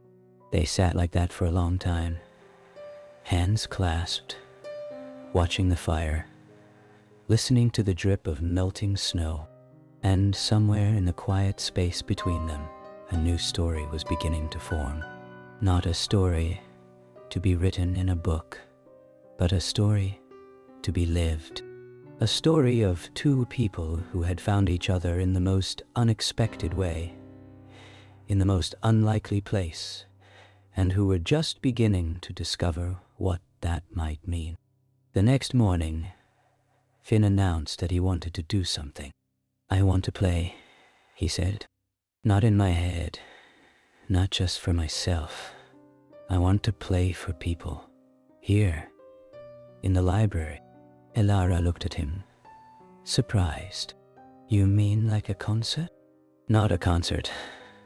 Something simpler. Just music. In that space, with the fire and the books and the quiet, I want to see what happens when I play there. I want to share it. She understood immediately. The library was the heart of the village, the place where stories were kept and shared. Music was another kind of story, another way of connecting. It made perfect sense. That afternoon, they moved the small keyboard from Elara's cottage to the library, setting it up near the fire in the reading room. Finn sat down and began to play, softly at first, almost hesitantly. But as the music filled the space, as the familiar notes wrapped around the books and the chairs, and the sleeping form of Mr. Abernathy in his favorite armchair, something shifted. The music became stronger, more confident, more alive. It was the melody he had been playing that first night in Elara's cottage, the one that had brought the silver shimmer from the book. But it was more than that now. It carried within it all the stories of the past week, all the conversations, all the warmth and connection that had grown between them. It was Finn's story, yes, but it was also Elara's, and the villages and the libraries. It was the story of Stillwater, set to music. People began to arrive, drawn by something they couldn't name. Clara came from the bakery, still wearing her flour-dusted apron. The Finchley twins came, dragging their sled behind them. Other villagers appeared, people Elara had known for years but had never seen in the library at the same time. They filled the chairs and sat on the floor and leaned against the bookshelves, listening in perfect silence as Finn played. And as he played, Elara noticed something extraordinary. The book, still on its table by the fire, had begun to glow. Not brightly, not in any way that would distract from the music, but softly, gently, its silver embossing pulsing in time with the melody. And on its pages, she knew without looking, words were forming. The story of this moment, this gathering, this music, was being written down, added to the collection of stories that the book held in its silent, patient way. When Finn finished, there was a long moment of perfect silence. Then, slowly, the villagers began to applaud. Not loudly, not with the forced enthusiasm of a concert hall, but softly, genuinely, each person clapping in their own time, creating a gentle rain of appreciation that filled the library with warmth. Mr. Abernathy woke with a start, looked around at the gathered crowd, and said, "Did I miss something?" which made everyone laugh, a warm and easy laughter that seemed to wrap around them all like a blanket. Afterwards, no one wanted to leave. They stayed by the fire, talking quietly, sharing stories of their own. Clara told about the time her grandmother had taught her to make bread during a snowstorm very like this one. Mr. Abernathy told about the ship's library he had maintained during his years at sea, a small collection of books that had kept him sane through long voyages. The Finchley twins told about the dragon in the woods, and this time, some of the adults admitted they had seen strange things there too, years ago, when they were children. And through it all, Finn sat quietly, his hands resting on the keyboard, a look of peace on his face that Ilara had never seen before. He had found something here, she realized. Not just a place to play, but a reason to play. An audience that listened not with critical ears, but with open hearts. A community that wanted his music not as entertainment, but as connection. Later, when everyone had finally gone home and the library was quiet again, Finn and Ilara sat by the fire with the book between them.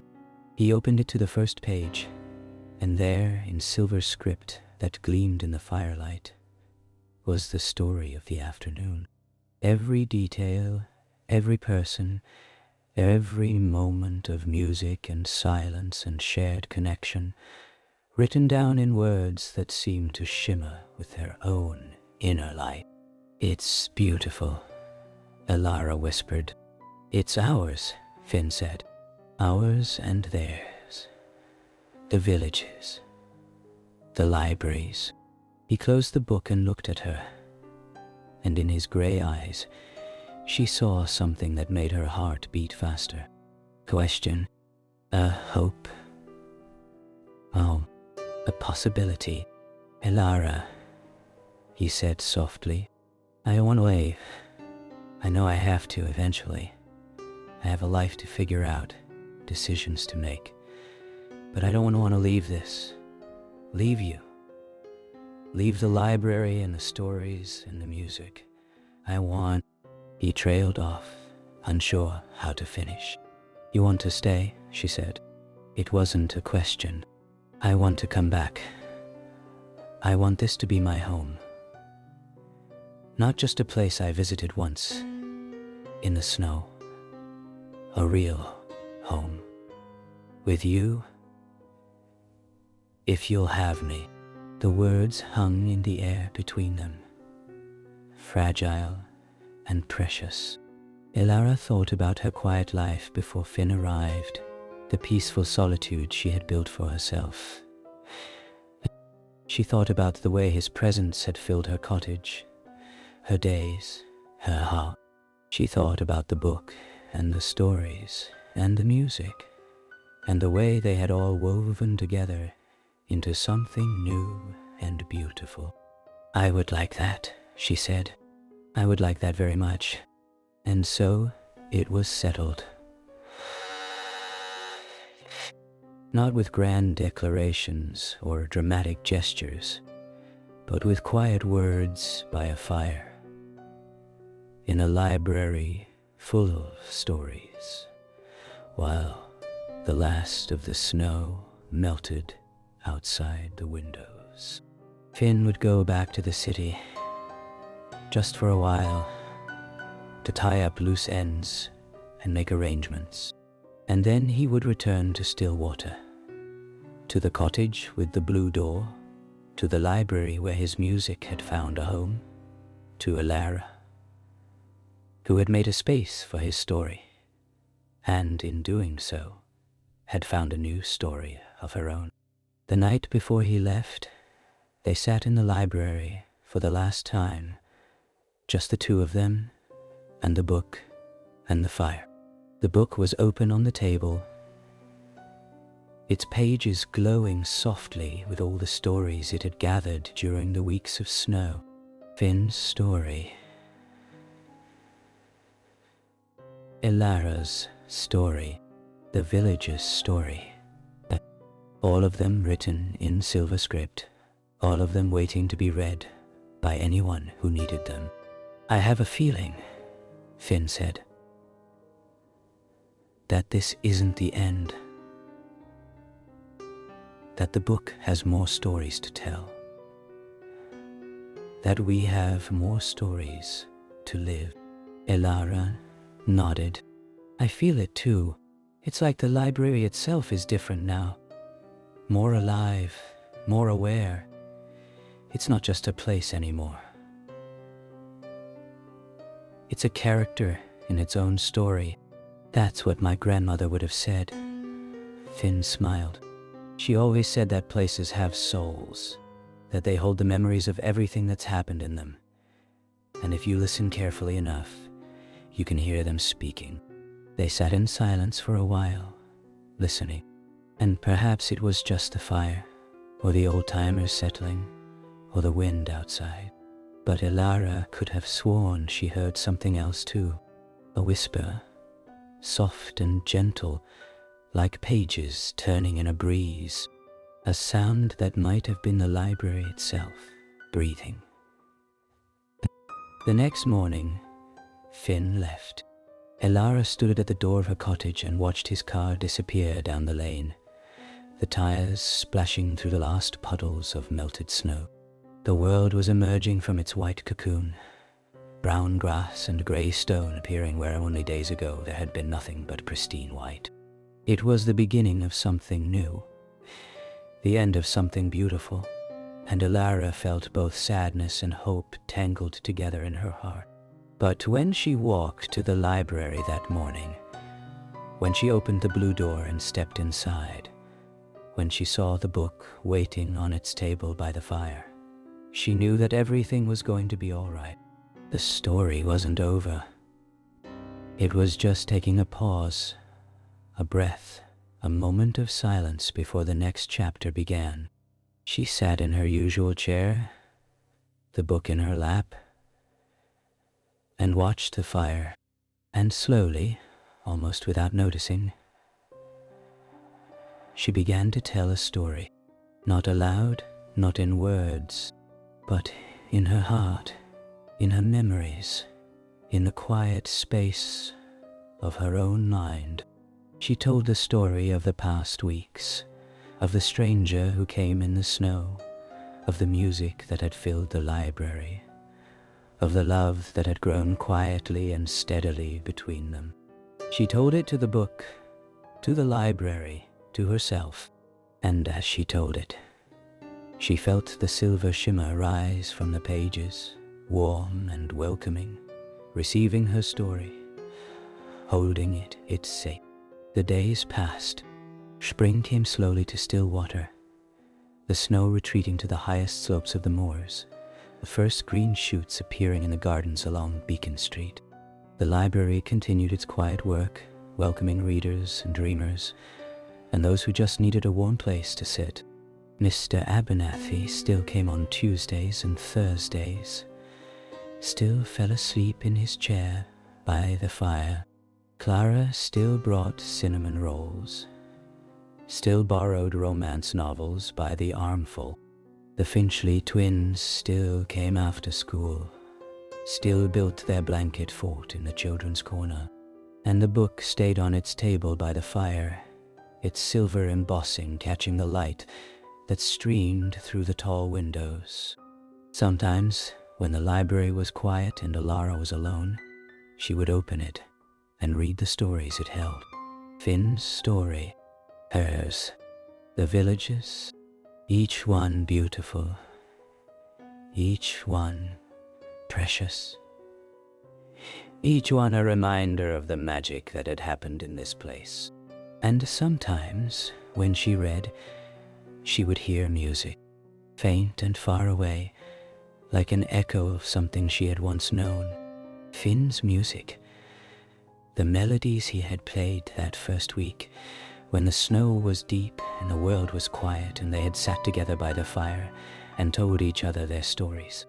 One afternoon, about a month after Finn had left, Elara was sitting in the library with the book open on her lap, when the door opened and a figure stepped inside. She looked up, and her heart stopped. It was Finn. He stood in the doorway, a bag slung over his shoulder, a smile on his face. He looked different, rested, peaceful. Belgium, Danny. The grey eyes that had been so tired were now bright with something that looked very much like joy. I told you I'd come back, he said. Ilara set the book down and stood up. And then she was crossing the room. And then she was in his arms. And it felt like the most natural thing in the world. He held her tightly, and she held him. And for a long moment, neither of them spoke. There was no need. When they finally pulled apart, Finn looked around the library, at the fire, at the books, at the book on the table, by the fire. "It's good to be home," he said. And Ilara smiled, because that was exactly the right word. Home. Nai. Dundee. Not just the cottage. Not just a library. But this whole place. This village. This life they were building together. Home. Oh. That evening, they sat by the fire in the library, just as they had done so many times before. Finn played his keyboard, filling the space with music. Ilara listened, the book in her lap, its pages glowing softly. And as the music swelled and faded, as the fire crackled, and the clock ticked its slow and steady rhythm, new words began to form on the book's pages. They told the story of a homecoming, of a love that had grown quietly through separation and absence, of two people who had found each other in the snow and had somehow miraculously found their way back to each other when the snow had melted. It was a story of hope and healing and the quiet magic of ordinary life. And as Ilara read it, she knew that it was true, every word of it. Finn finished playing and came to sit beside her, looking at the book over her shoulder. "What does it say?" he asked. She read it to him, softly, her voice blending with the crackle of the fire and the tick of the clock. When she finished, he was quiet for a long moment. Then he reached out and touched the page, his fingers tracing the silver script. "It's our story," he said. "The one we've been living." "It is," she agreed. "And it's not finished yet. There are more chapters to come." He looked at her, his grey eyes warm in the firelight. "I'm glad," he said. "I'm glad there's more." They sat together, watching the fire, the book between them, the library wrapped around them like a warm blanket. Outside, the first stars were appearing in the darkening sky, and somewhere in the village, someone was lighting a lamp, and somewhere on the moors, the first spring flowers were beginning to bloom. The world was waking from its winter sleep, full of possibility and promise.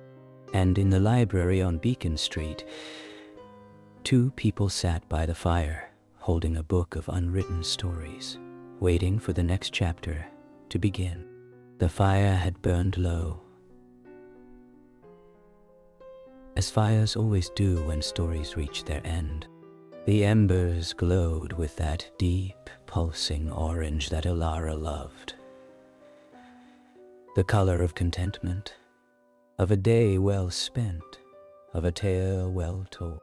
Outside, the stars had multiplied, scattering themselves across the vast darkness in patterns so old and so familiar that they felt like friends. The village of Stillwater slept, its roof silvered by starlight, its chimneys sending up thin ribbons of warmth into the cold night air. Inside the library, Finn had fallen asleep in the big armchair, his head tilted to one side, his hands resting loosely on his lap. The keyboard sat silent nearby, its last notes still lingering in the memory of the room. Jasper had somehow found his way in, curling into a tight ginger ball on Finn's feet, purring in a rhythm so slow and steady it might have been mistaken for the building's own heartbeat. Elara sat with the book on her lap, its pages closed now, the silver moon and mountains on its cover catching the firelight and holding it gently. She was not tired, not in the way that meant she needed sleep. No, she was tired in the way that comes after something beautiful, after a meal that has nourished both body and soul, after a long conversation with someone you love. It was good tired, a peaceful tired, the kind that settles into the bones like warmth and asks nothing more than to be felt. She looked around the library, this place that had been her refuge and her purpose for so many years. The shelves stretched into the shadows, each book a story waiting to be opened, each story a life waiting to be lived. The grandfather clock stood in its corner, its face of moon and stars watching over them all. It had stopped ticking somewhere during Finn's last piece of music, as if it too had been listening and had forgotten its duty to mark the passing of time. Elara didn't mind. Some moments were too precious to be measured. Her gaze returned to the book in her lap. She opened it one last time to the first page, where so many stories had appeared and faded over the weeks of snow and thaw. The page was blank now, but she knew that was not an ending. It was an invitation, a space waiting to be filled. More stories would come. More lives would intersect with this library, with this village, with these two people who had found each other in the most unexpected way. The book would be ready for them. It would always be ready. She thought about Moira, the grandmother she would never meet, the woman who had understood something so profound about stories, and the people who needed them. She thought about the light she had seen on the moor that first morning, the tiny golden spark in the vast grey solitude. She understood now what it had been. It had been Finn, making his way towards her through the snow, carrying the book, carrying his grandmother's last wish, carrying his own broken heart. And it had been Moira too. In some way Elara couldn't explain, but didn't need to. A sign, a promise, a story beginning. Finn stirred in his sleep, mumbling something unintelligible, and Jasper's purring hitched for just a moment before settling back into its steady rhythm. Elara smiled. This was her life now, not just the quiet solitude she had built for herself, but this, another person sharing her space, her days, her fire. A cat who had decided, with the supreme authority of felines, that Finn was acceptable after all. A library that had become something more than a building, something more than a collection of books. A home, a living, breathing home. She closed the book and set it on the small table where it had lived since the day Finn arrived. It looked right there, as if it had always belonged, as if the table had been waiting for it all these years. Perhaps it had. Perhaps the library had known, in its quiet, patient way, that this book was coming, that these stories were coming, that this love was coming. The fire popped softly, sending a single spark dancing up the chimney. Elara watched it rise and disappear into the dark and she thought about all the sparks that had led to this moment. Finn's grandmother, telling stories by the sea, the young boy at the piano, discovering joy. The long years of losing that joy, of playing without feeling, of drifting without direction. The final gift, the blank book, the instruction to bring it here, the snowstorm, the walk through the white landscape, the moment he opened the library door and stepped inside, and her own story too. The flight from the city, the desperate search for peace, the moment she walked into this library and knew she was home, the years of quiet service, of building a refuge for others, of learning to be alone without being lonely. The morning she saw the light on the moor and felt something shift inside her, something she couldn't name but couldn't ignore. All those sparks, all those moments, all those choices and chances and small acts of courage, they had led here, to this fire, to this man sleeping in her chair, to this book full of stories that were also, in some profound way, her own. She thought about the stories the book held, Finn's childhood, his grandmother's love, his years of wandering, her own journey, her finding of this place, her quiet contentment, the village's tales passed down through generations, held in the memories of people like Mr. Abernathy and Clara and the Finchley twins, and the new stories too, the ones that were still being written.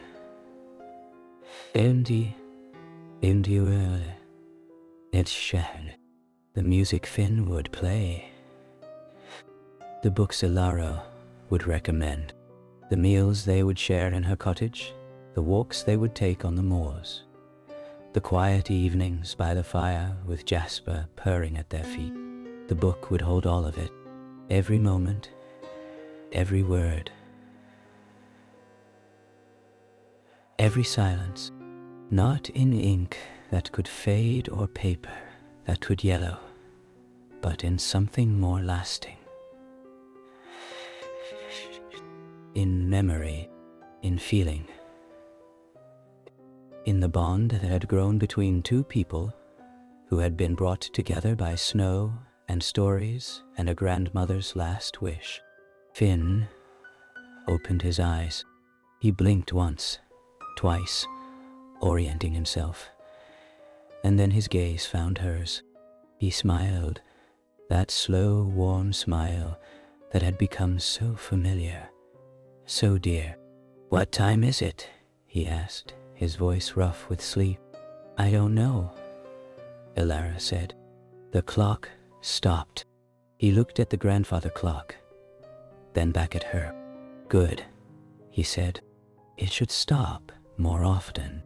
Jasper, disturbed by the movement, stretched and resettled, his purring never faltering.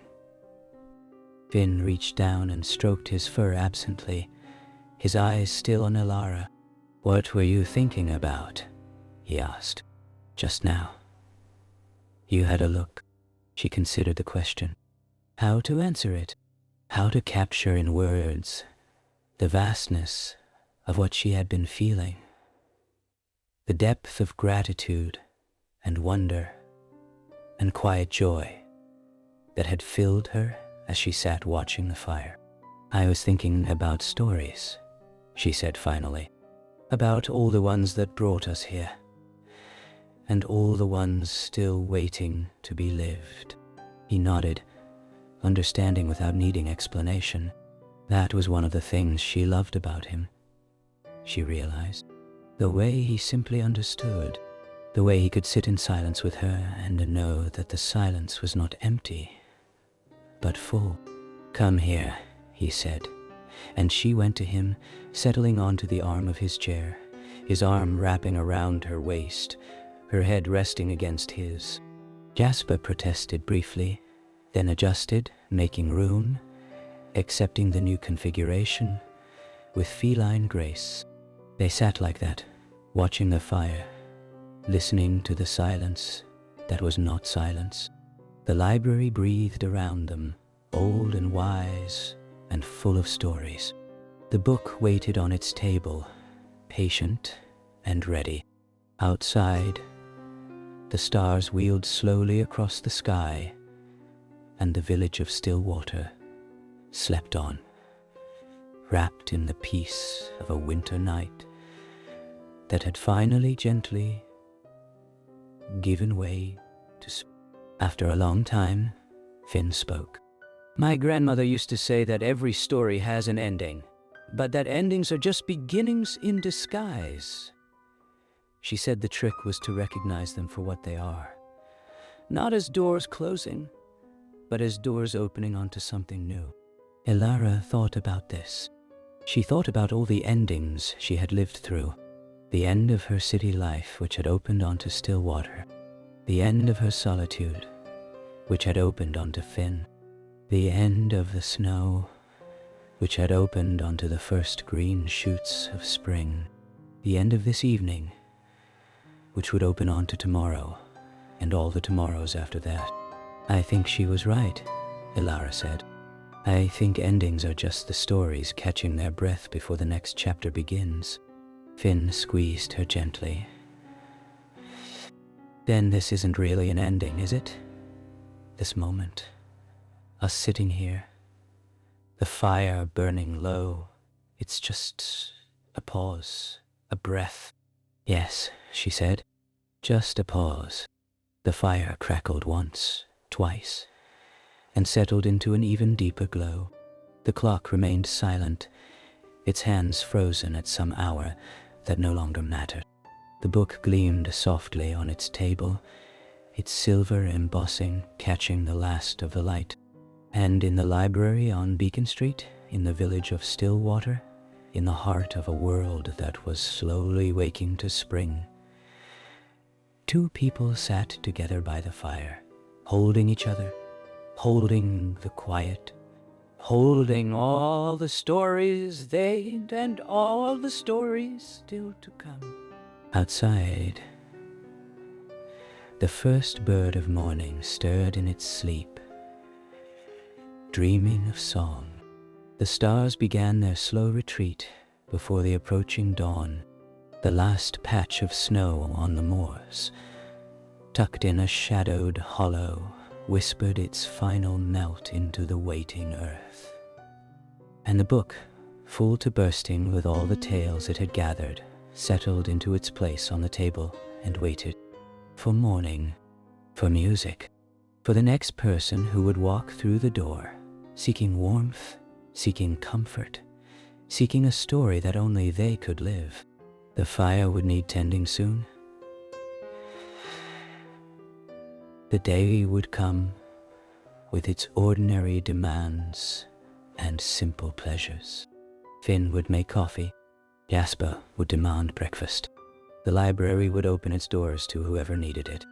But for now, in this moment, there was only this. The quiet, the warmth, my honey, the two of them, together, at the end of one story, and the beginning of all the others. It was, Elara thought, exactly where she was meant to be. And so she closed her eyes, letting the fire's glow warm her from the outside in, letting Finn's presence warm her from the inside out. She listened to his breathing, slow and steady, and to Jasper's purring, soft and constant, and to the library's own quiet song. The song is waiting to be told. The night held them. The village slept. The world turned, slow and gentle, towards morning. And the story, their story, the story of the library and the book, and the two people who had found each other in the snow, continued on, not in words on a page, but in heartbeats and breaths, and the quiet moments between. Not in chapters and headings, but in the ordinary miracle of two lives woven together, becoming one. In the morning there would be coffee and conversation, and the small tasks of the day. There would be music, perhaps, and visitors to the library, and the slow unfolding of spring across the moors.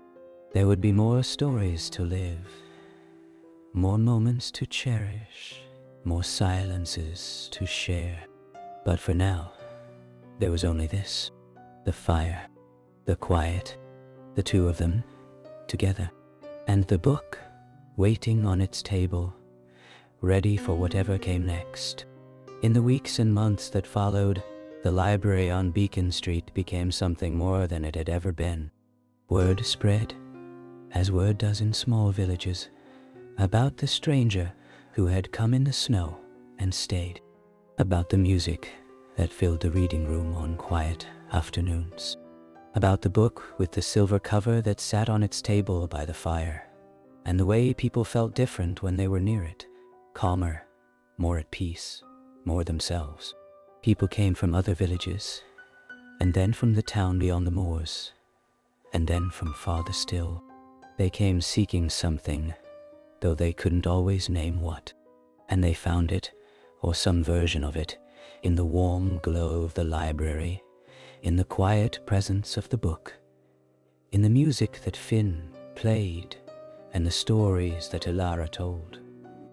Mr. Abernathy became the unofficial greeter, welcoming newcomers and guiding them to the best armchairs. Clara started bringing extra cinnamon rolls, enough for everyone.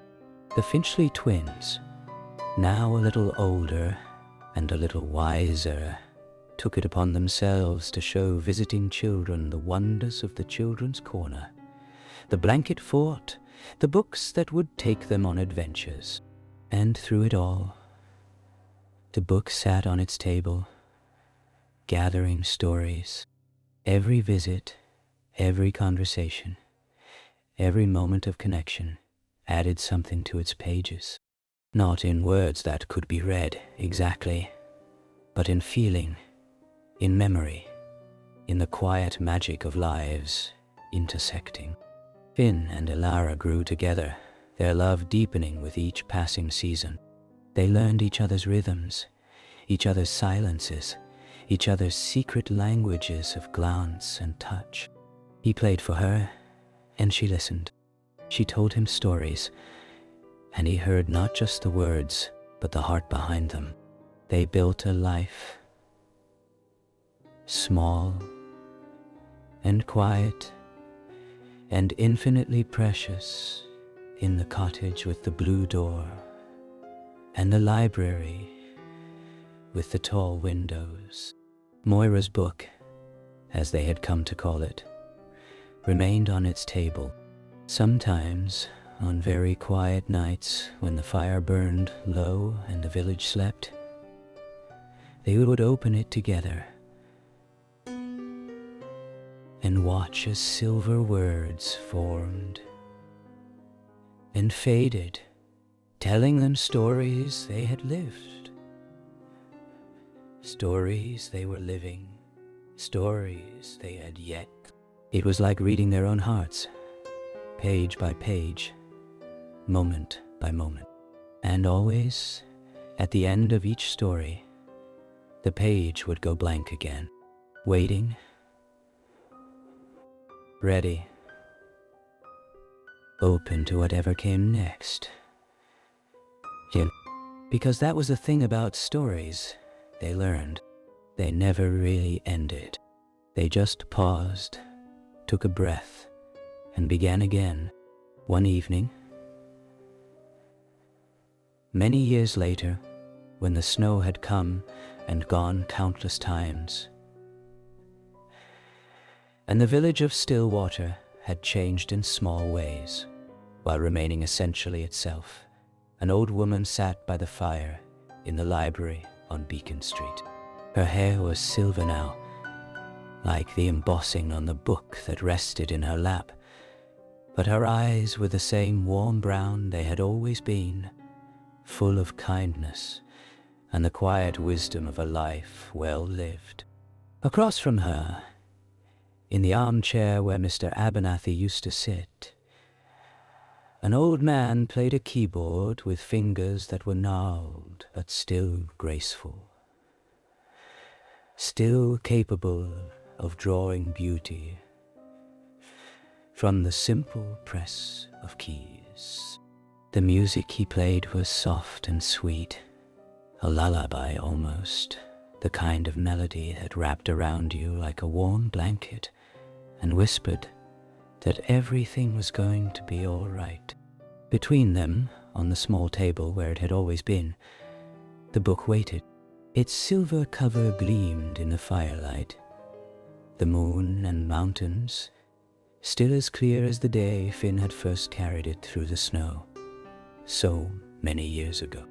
Around them, the library held its quiet peace.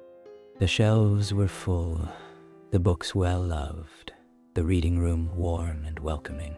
A new generation of villagers came and went, children who had grown up with the library as a second home, who had learned to love stories from the two kind people who kept it. The Finchley twins had children of their own now, who built forts in the children's corner and asked endless questions about the dragon in the woods. Jasper was long gone, but another cat had taken his place, a sleek black creature named Shadow, who had adopted the library with the same imperious certainty that all library cats seemed to possess. She sat now on the arm of Ilara's chair, purring contentedly, her eyes half closed in feline bliss. Finn finished his piece and let the last notes fade into the warm air. He looked across at Ilara, and even after all these years, even after a lifetime of looking at her, his heart still swelled at the sight. She was beautiful, more beautiful than ever, the lines on her face telling the story of their life together, each one a chapter, each one precious. "What were you thinking about?" he asked. The same question he had asked so many times before. She smiled, that smile that had never changed, that had welcomed him on the first day and every day since. "I was thinking about beginnings," she said, "and endings, and how they're the same thing, really."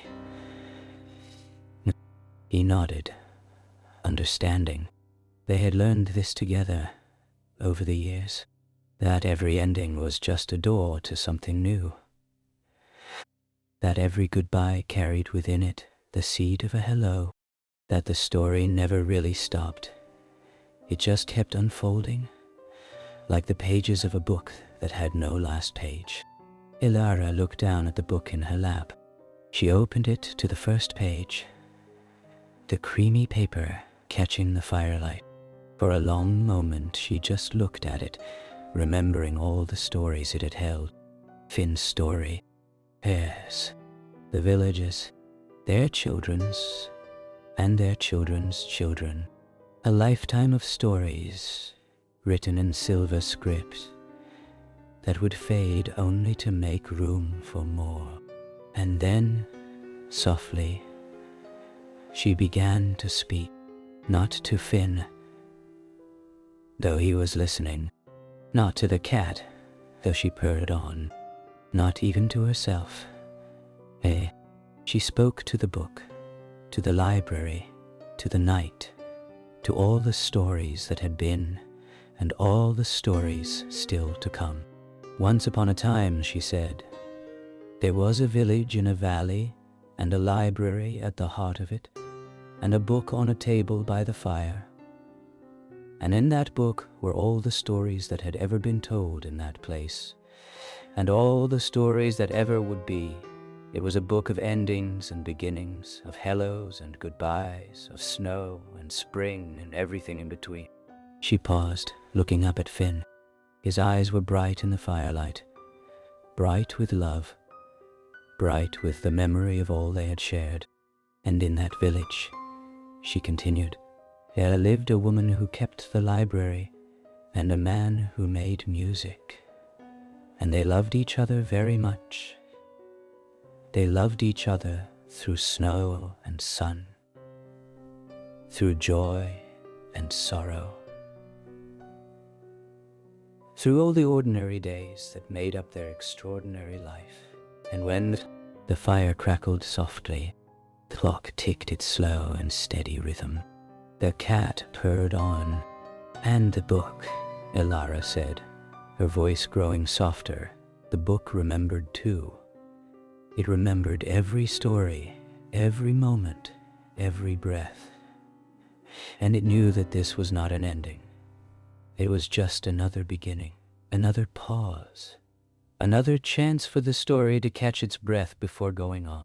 She closed the book gently and set it on the table, where it had always been, where it would always be.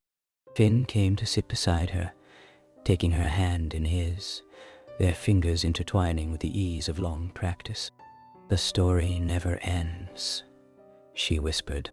It just keeps going, in the firelight, in the music, in the quiet moments between, in the hearts of all who have ever loved and all who ever will.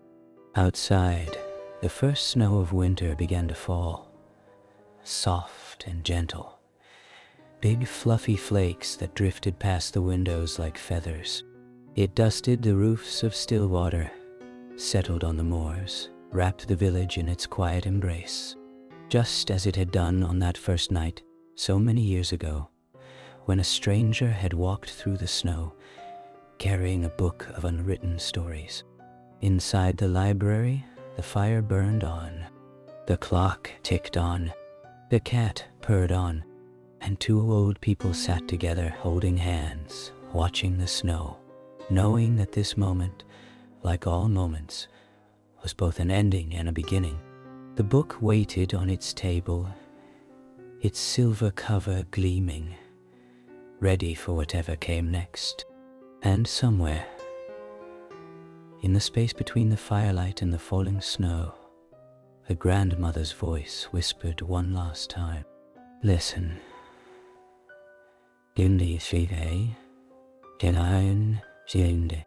Listen, and you will find your way home. They listened, and they were home. Good night, sweet dreams.